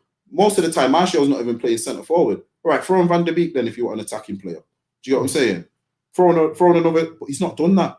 Do you get what I mean? He lets people. You know, one thing I will say about Ollie, I think he does. Don't know if it's purposefully, but sometimes when players are struggling, he lets them burn. He lets them absolutely just burn. It's like, no, bring him in. Yeah, take him out of the limelight. Do you know what I mean? Yeah, it's like, all right then. It's like, how stupid is it that he Axel made that mistake? He had all the fire on social media. He throws him back on again in the next few days. with how many seconds to go? No, fam. I'll cut you off here in it. That's because he threw him back on, but that's Maguire's fault for playing everybody else on side. Not the fact he brought on Axel after all that. Axel give away the free kick. Not in the fact that you should just defend a free kick better in the last minute, and that should be worked on in training. Not the fact that when you're defending a set piece, you don't bring on the defender, which is a known rule in football. When you're defending a set piece, you do not change your defense. Yeah, that is a known thing. You get what I'm saying? So it's one of them. People can always go on about the manager. Yeah. Not even defending a set piece. When you're defending late on in a game, yeah, if you're gonna bring on someone like that, it has to be an experienced person. How many times has Tuanzebe? Right, so let's see this. Tuanzebe's probably had about 30 appearances for Manchester United. How many times is he coming on to defend the lead in the last minutes of a game? In that actual scenario you brought him on, how much experience of that does he have? Probably none. Do you get what I mean? Probably none. You get what I'm saying? Like we said at the time, it makes more sense there to bring on a Matic. Bring on a Matic. He's 6 foot, whatever. You know what I'm saying? He's not going to do no running. He's just going to have to. He's literally going to have to position himself, which his positioning is A1. Do you get what I'm saying? Because of the experience, and just header it out. Do you get what I'm saying? So this is the thing. What people don't understand. It's not always on the players, because man will tell you when we're doing. See, this is the one thing which I don't understand about man who love OLE. When United win and man will praise the players, man will say, "Oh, what about the manager?" Yeah, but then I'll flip that on you, man, and say when we lose, you man will tell me it's not OLE, it's the players. Come on, man. Yeah, you can't have it both ways. And Do you know what I'm saying? That is spot on. Shout out Lauren in the building also. And Aiden says, how would you even defend Maguire in the first place? He's only got good at one of the 7 attributes a proper defender should have. He's not even Premier League level. See, this is why I defend him. One, because I'm a Manchester United fan. I know you know exactly where I'm going to go with this shit. One, I'm a Manchester United fan, so I'm always going to try and give players the benefit of the doubt. 2, to say he's not even a Premier League defender is too big of a stretch, and that's my point. You know what I'm saying? And that's my point. He's nowhere near that bad, even though he has been bad for us. And also, he is in the worst possible predicament, playing next to Lindelof. But it is what it is. But not that I've seen the light. Like I said, it's more so not his performance, it's what he said after the game. That bugged me more than his performance. That bugs me more than his mistakes. Get me? To hear that type of mentality from the captain. Like, that's not good, because I don't really pay attention to interviews from OLE and the players afterwards. No, but that shouldn't be it. So what he said annoyed me. Or we're not going to come here and create chances. So if we're not going to go to the second worst team in the league and create chances, where are we going to create chances? That's a bad mentality. And I'm not saying he should butcher his players in public, because I hate that. You get me? Say what you want to them behind closed doors, defend them. But he can come out easily. He could have easily said, we need to do more going forward, and the boys know that. Simple. Simple as that. Simple statement. But yo, love to everyone who's locked in. Mods, let me know how many likes we are on. Obviously, we had Harris join us. We've been going for 2 hours and 16 minutes. This show has flown by. I've enjoyed it. Love the interaction with you lot. It's been great, whether you agree or disagree with me and JV. This is what it's all about. And I want all of you lot in the comments who are OLE in. I want you lot to be right. I want to be wrong about this. You know what I'm saying? That's what you don't understand. I want to be wrong. We're not here just saying these things because we don't like Ole Gunnar Solskjaer. We couldn't care less about Ole Gunnar Solskjaer, bro. We just want him to do his job. And if he's not doing his job properly, I'm sorry, I'm going to say it. You know what I'm saying? Same way if Bruno is not doing his job properly, I'll say it. Rashford, I'll say it. Whoever, I'll say it. I don't care if you're my favorite with this, and this. I can't let that get in the way of what is the bigger picture, which is the club. That's what I think a lot of people don't understand. Man would rather see Ole run it into the ground and give him, it's Ole. Yes. No, bro, I don't care if it's Ole. What are you going to do? Let him, like, literally now, these are the same people who will tell you, like, oh, you know, but we've been to 4 semi-finals. Do you know what I'm saying? But you've lost them all. Do you know what I'm saying? Oh, we did this, and this, but we've not built on it. Facts. And Matthew says this, if Ollie's not good enough, then goodness me, Martial is not. Come on, guys. So, okay. 1, I don't understand the correlation. And 2, if you don't rate Martial, if you don't rate Martial, who continues to play Martial? Exactly. Come on, man. So he's playing. So the manager you rate is playing a manager the manager you rate is playing a player you don't rate. Who does that fall on? You don't rate Martial. But that's the player's fault. That's the player's fault. That's not Ollie's fault. Let me please respond to this, Matthew. Please respond to that, Matthew. I don't understand that, because surely that's on the manager then. If the manager continues to play a player you don't rate, when are you going to point the finger at the manager? Because you don't. And here's the thing. Here's the thing. You don't even have to play him, because you got Greenwood who could play centre forward. Do you get what I'm saying? You don't. It's not last season where you had to play him. Funny enough, the season where he actually, you know, was top goal scorer. Like, people don't seem to understand. Did that not happen? Do people not know that happened? By the way, people forget. The one thing I'll say, you cannot. I'll say this as well. Werner is not a bad player, because you can't be someone who scored that many goals and then you're all of a sudden you're crap. No, you're not crap. You're not being implemented. Not even fall off. You're not being implemented properly. You know what I'm saying? You're not being played properly. You know what I'm saying? Why is it now that, fair enough, he still missed a few chances under Tuchel, but he looks a lot more composed. Werner looks a lot more. He looks a lot more composed. Yeah, he doesn't look as shaky. He doesn't look worried. He doesn't. Do you get what I'm saying? So why is that? It's because he's not being played out of position. Do you get what I'm saying? With Martial, I'll be totally honest with you. I don't know what his best position is because I think he is as good as a 9 as he is on the wing. I just think the whole thing for him is that Rashford has now made the left wing his own. That's Martial's problem is that Rashford's made the left wing his own, and then Cavani came in and had a good start. But then what people need to really deep is see, this is the Martial haters. Answer me this: why is Cavani's goals dried up? Cavani's world class. You might must sit there and tell me Cavani's world class. Why has Cavani's goals dried up? Please, someone answer me that. Please, someone who loves Ole, answer me why Cavani's goals have dried up. Or are you just going to tell me Cavani's not good enough now? Easy way out. No. Please explain to me why someone who scored however many goals, and don't turn to me and say Farmers League either, because I've seen him do this in World Cups. Yeah. But what I'm saying is, how can the goals now drying up all across the front line, but the one player who gets flames for it is Martial, the one who's actually not playing the most often. Do you know what I'm saying? You know that Martial and Cavani, I think, are on the same amount of goals this season as well. That's mad. That's mad. And Matthew here says, I doubt Ole, I believe in him maybe 50%. So you have 50% belief. Not of it. That's it. No, I don't even read it. That's 50% more than me in it. That's what I'd say in that. I believe in Martial 50%. And one major reason I doubt Ole is in love for Tony. Ironic that Ole, the fella you want out, is in love with Tony. How is that ironic when I rate? Obviously, Matthew, you're new here in it. So I give you a blind. Yeah, he's new here. Please make sure you sub as well and like, because we like these type of debates. Yes. I like the majority of the Manchester United players. You're new here, so you don't know this. I've said this many a time. Someone like Lauren that glazes out will tell you in the comments. The reason why I'm so critical of Ole is because I like this squad. I think the job he's done in terms of improving the squad is immense. I think he's done an amazing job in terms of improving the playing squad. I like the majority of the players. There isn't many players I would sell. Do we need more additions? Yes. I rate. There isn't an attacking player we have I don't rate apart from Dan James. Exactly. One thing, all right, you can throw Juan Mata in there as well. Like I rate Juan Mata as well. That's what I'm saying. Dan James is the only player I would, if I had the choice to, I would get rid of. I would keep everybody else. I'd probably add to it, but I'd keep everybody else. Even our midfield options. I don't sell any of our 6s or 8s. I don't sell a McTominay or a Fred. I don't sell a Maich. You know what I'm saying? Lindelof, maybe I would sell. Yeah, I'd sell Lindelof. Actually, no, I'd keep him as like 4th, 5th choice. Actually, sell him. But here's the thing. Look, even though we've gone through it there and we're talking about getting rid of the manager, the majority of the players we'd keep. I'd keep Shaw, I'd keep Basak, I'd even keep Maguire. You know what I'm saying? Oh yeah, De Gea I'd get rid of. So there's 2 players out of a squad of 3 actually that I personally would get rid of. That's a great return. That's a phenomenal return.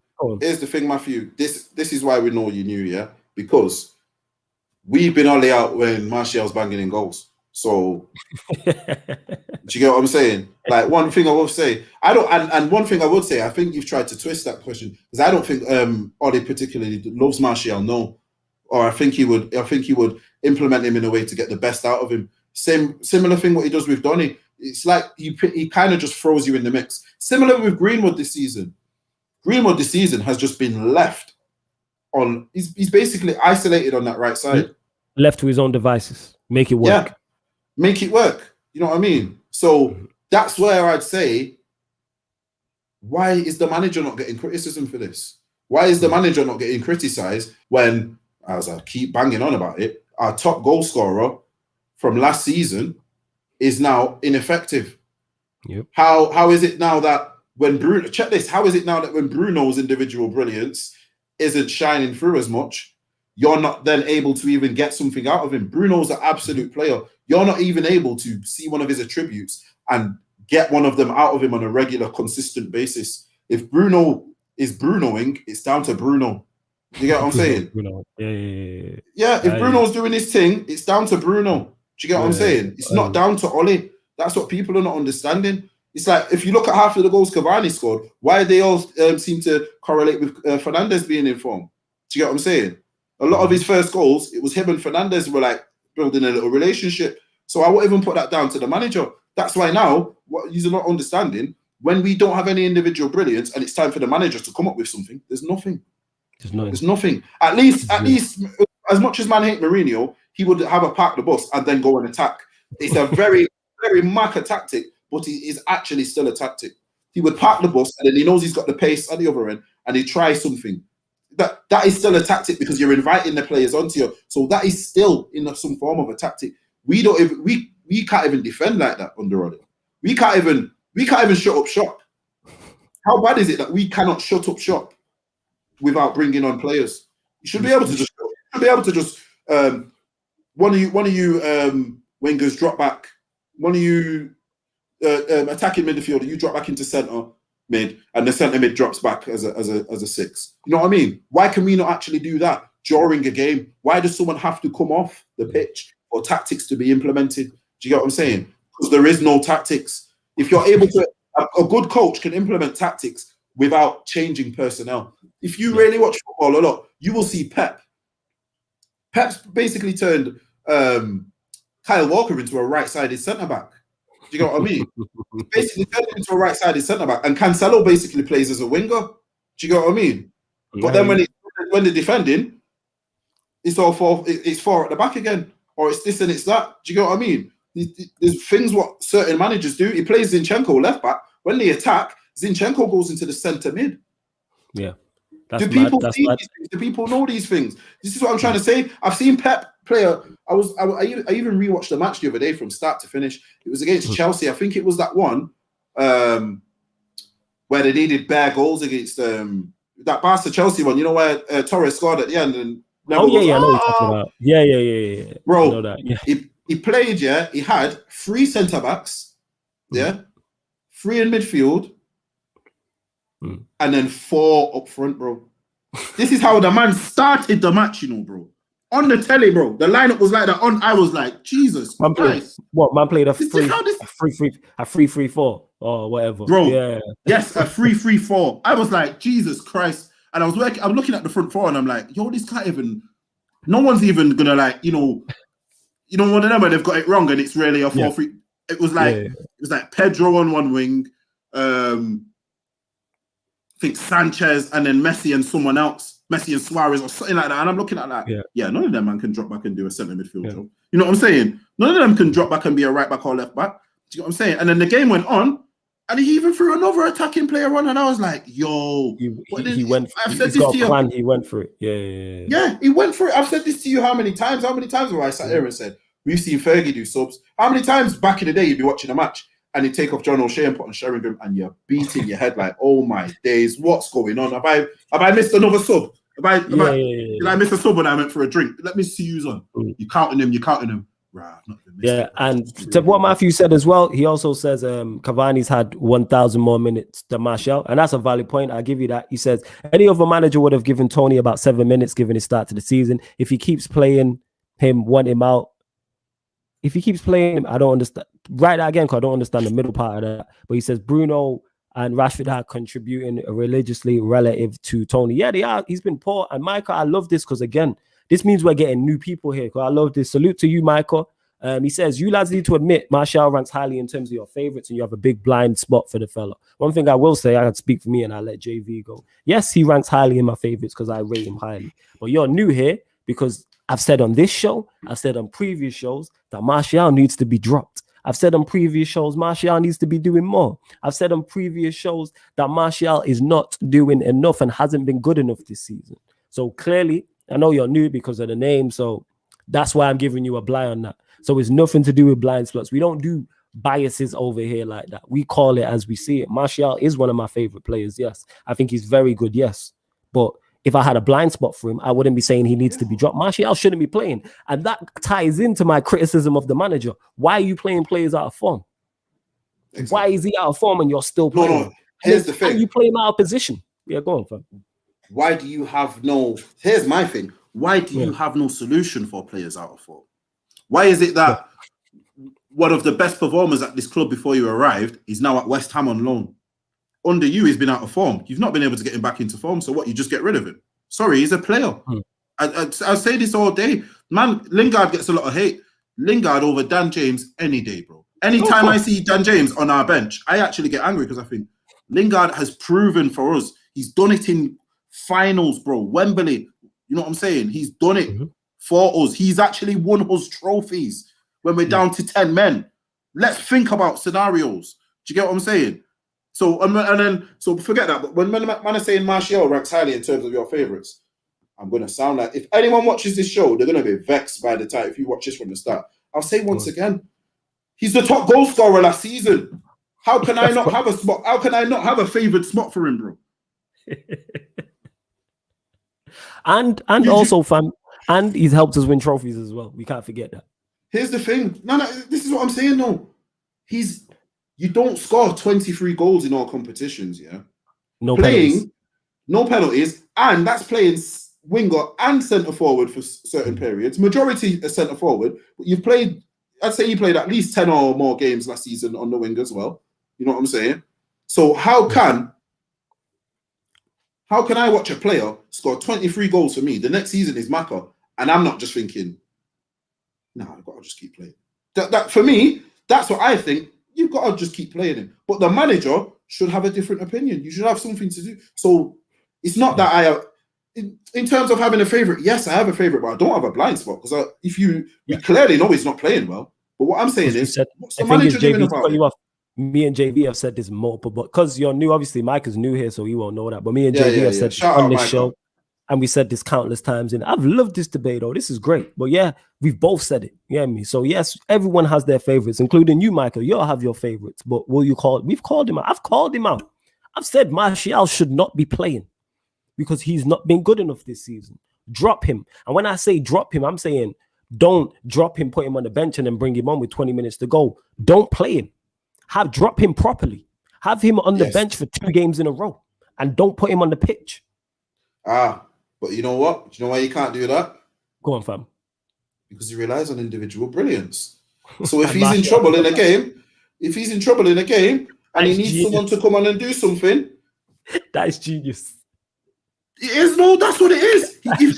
Any other manager with tactics. All right then, bro. How does Fergie have Beckham training with the reserves, G? Do you think if Beckham's in this squad right now out of form, bro, he plays for 5 years? Like he plays. Do you get what I'm saying?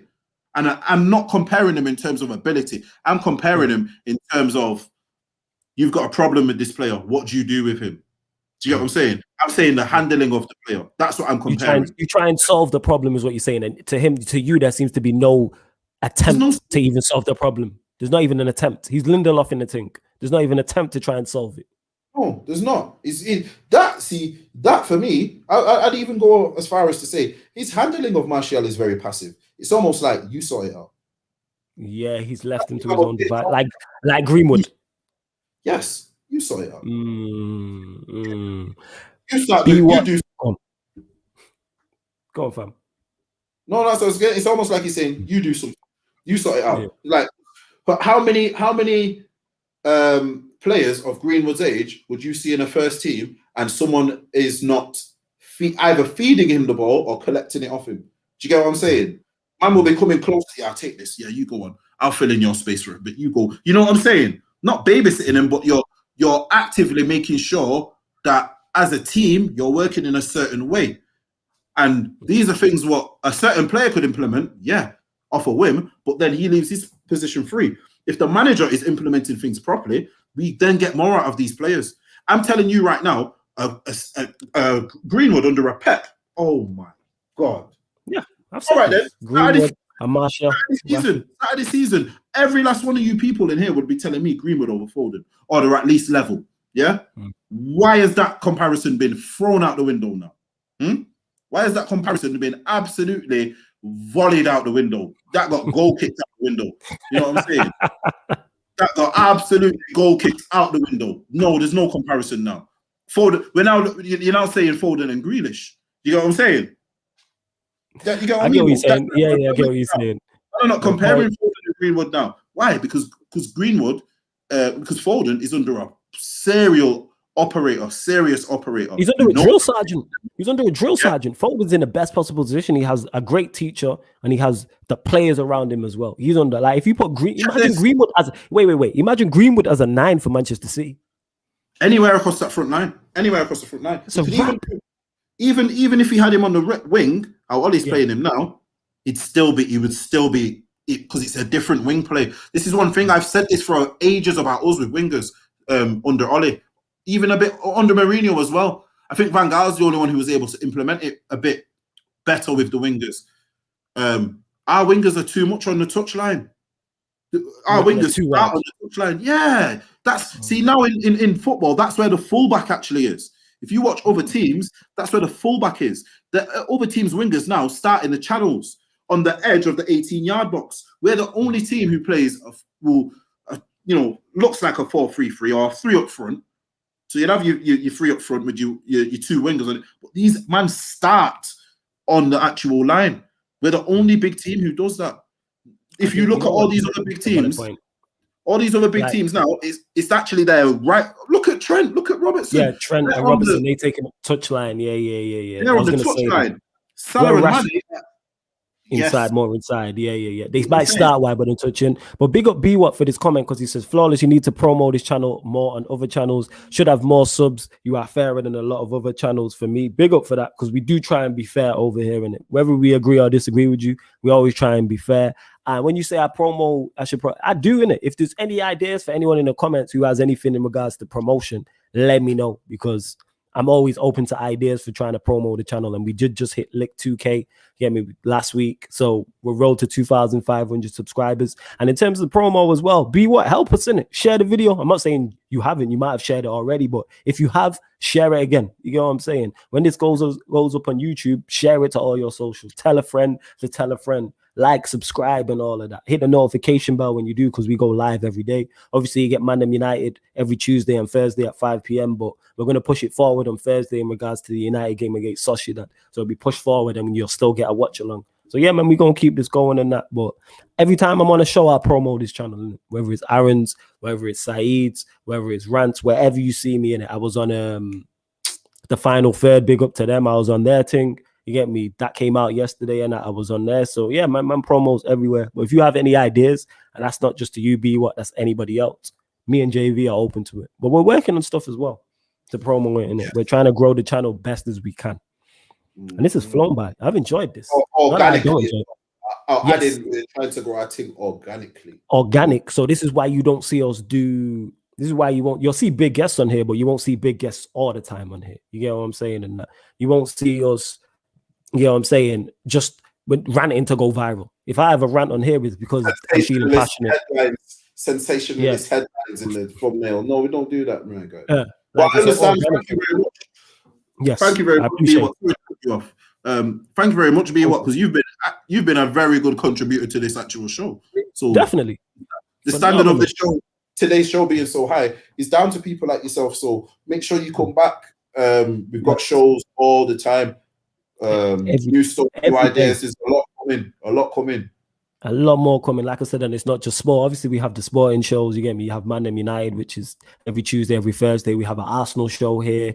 We have a Manchester City show here. We have the Manchester United and Manchester City shows crossover with myself and Yan City. We have Agenda FC with Carefree Lewis and my boy Tox. You know what I'm saying? There's so many different and non-sporting shows. Go on, fam. Just a quick one there, bro. He was saying something about Martial. You man did an Agenda FC show saying get rid of the brother. So Flawless clearly doesn't have a Martial bias. He did a show. Obviously, I think it was the new guy who said it. It was Tox. It was Tox who said it. Tox was saying him, and I was defending Martial, but I'm still like, I understood what Tox was saying in terms of he needs to be dropped. You know what I'm saying? But if I had a bias and didn't like him, I'm not writing that title. Yeah, Tox told me it, but I could easily be like, nah, I'm not doing it. But I'm not like that. You know what I'm saying? And that we might have biases over here, but we won't let that blind us from what we see. This is why I've said, and I say this all the time, Martial needs to be dropped for 2 or 3 games, not just 1. And when I say dropped, he shouldn't be on the bench and then come on with 20 minutes to go.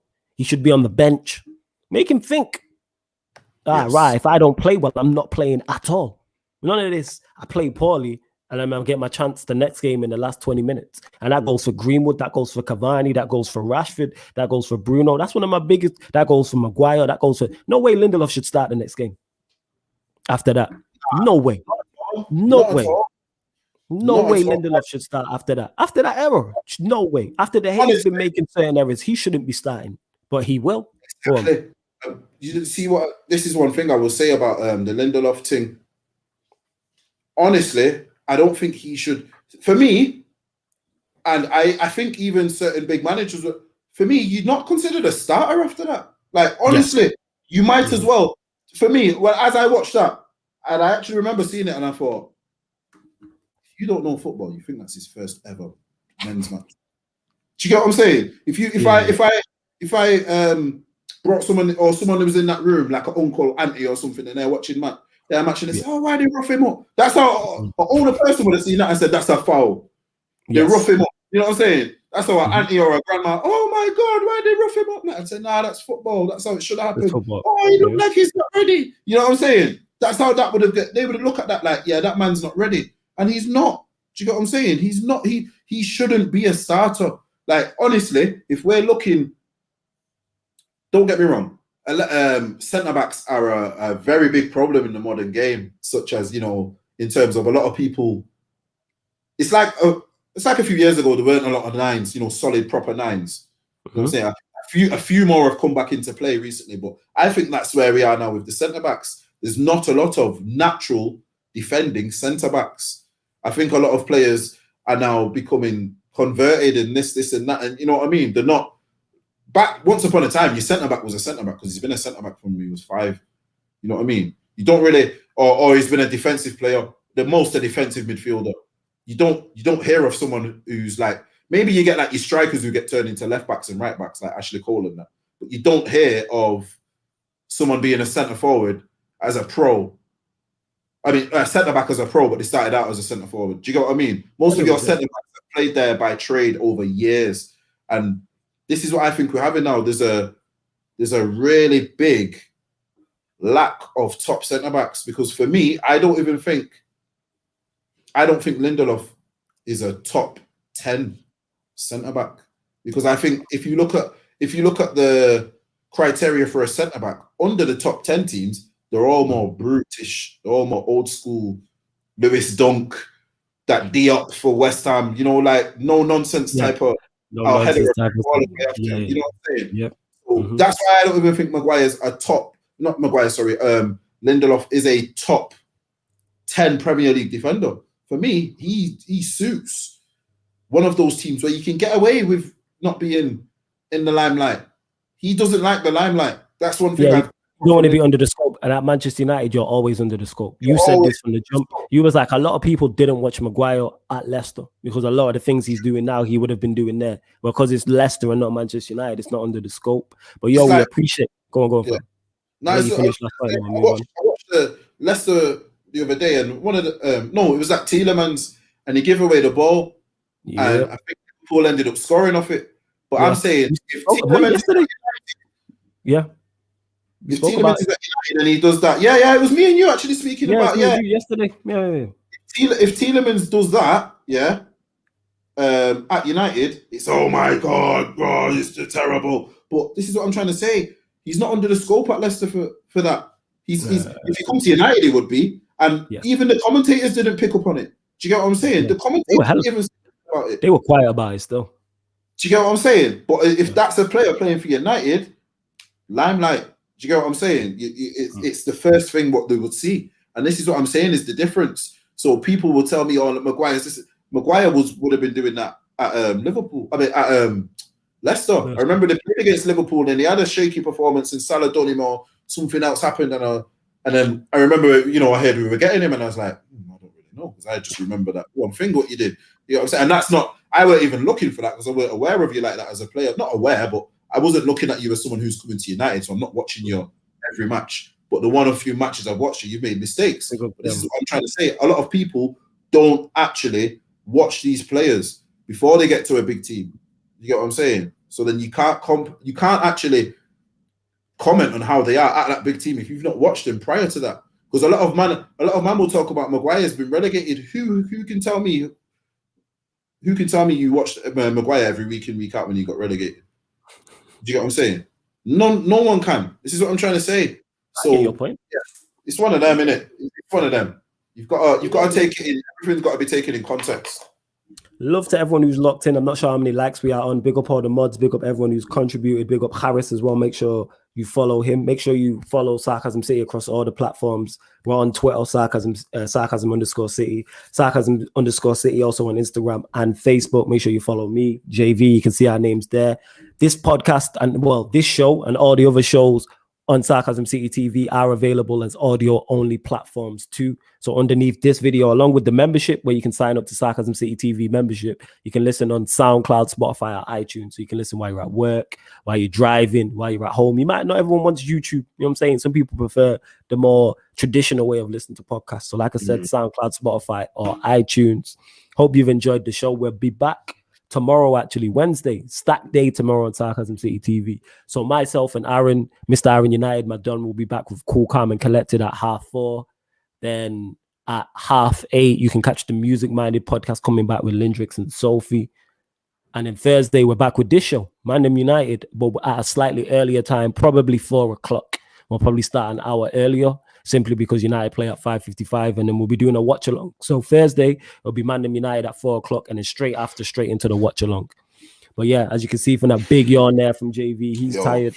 I've enjoyed the show. It's flown by. Make sure you subscribe to the channel, people. Sarcasm City TV to the world. And this has been the ManDem United podcast on Sarcasm City TV. Thank you very much for tuning in.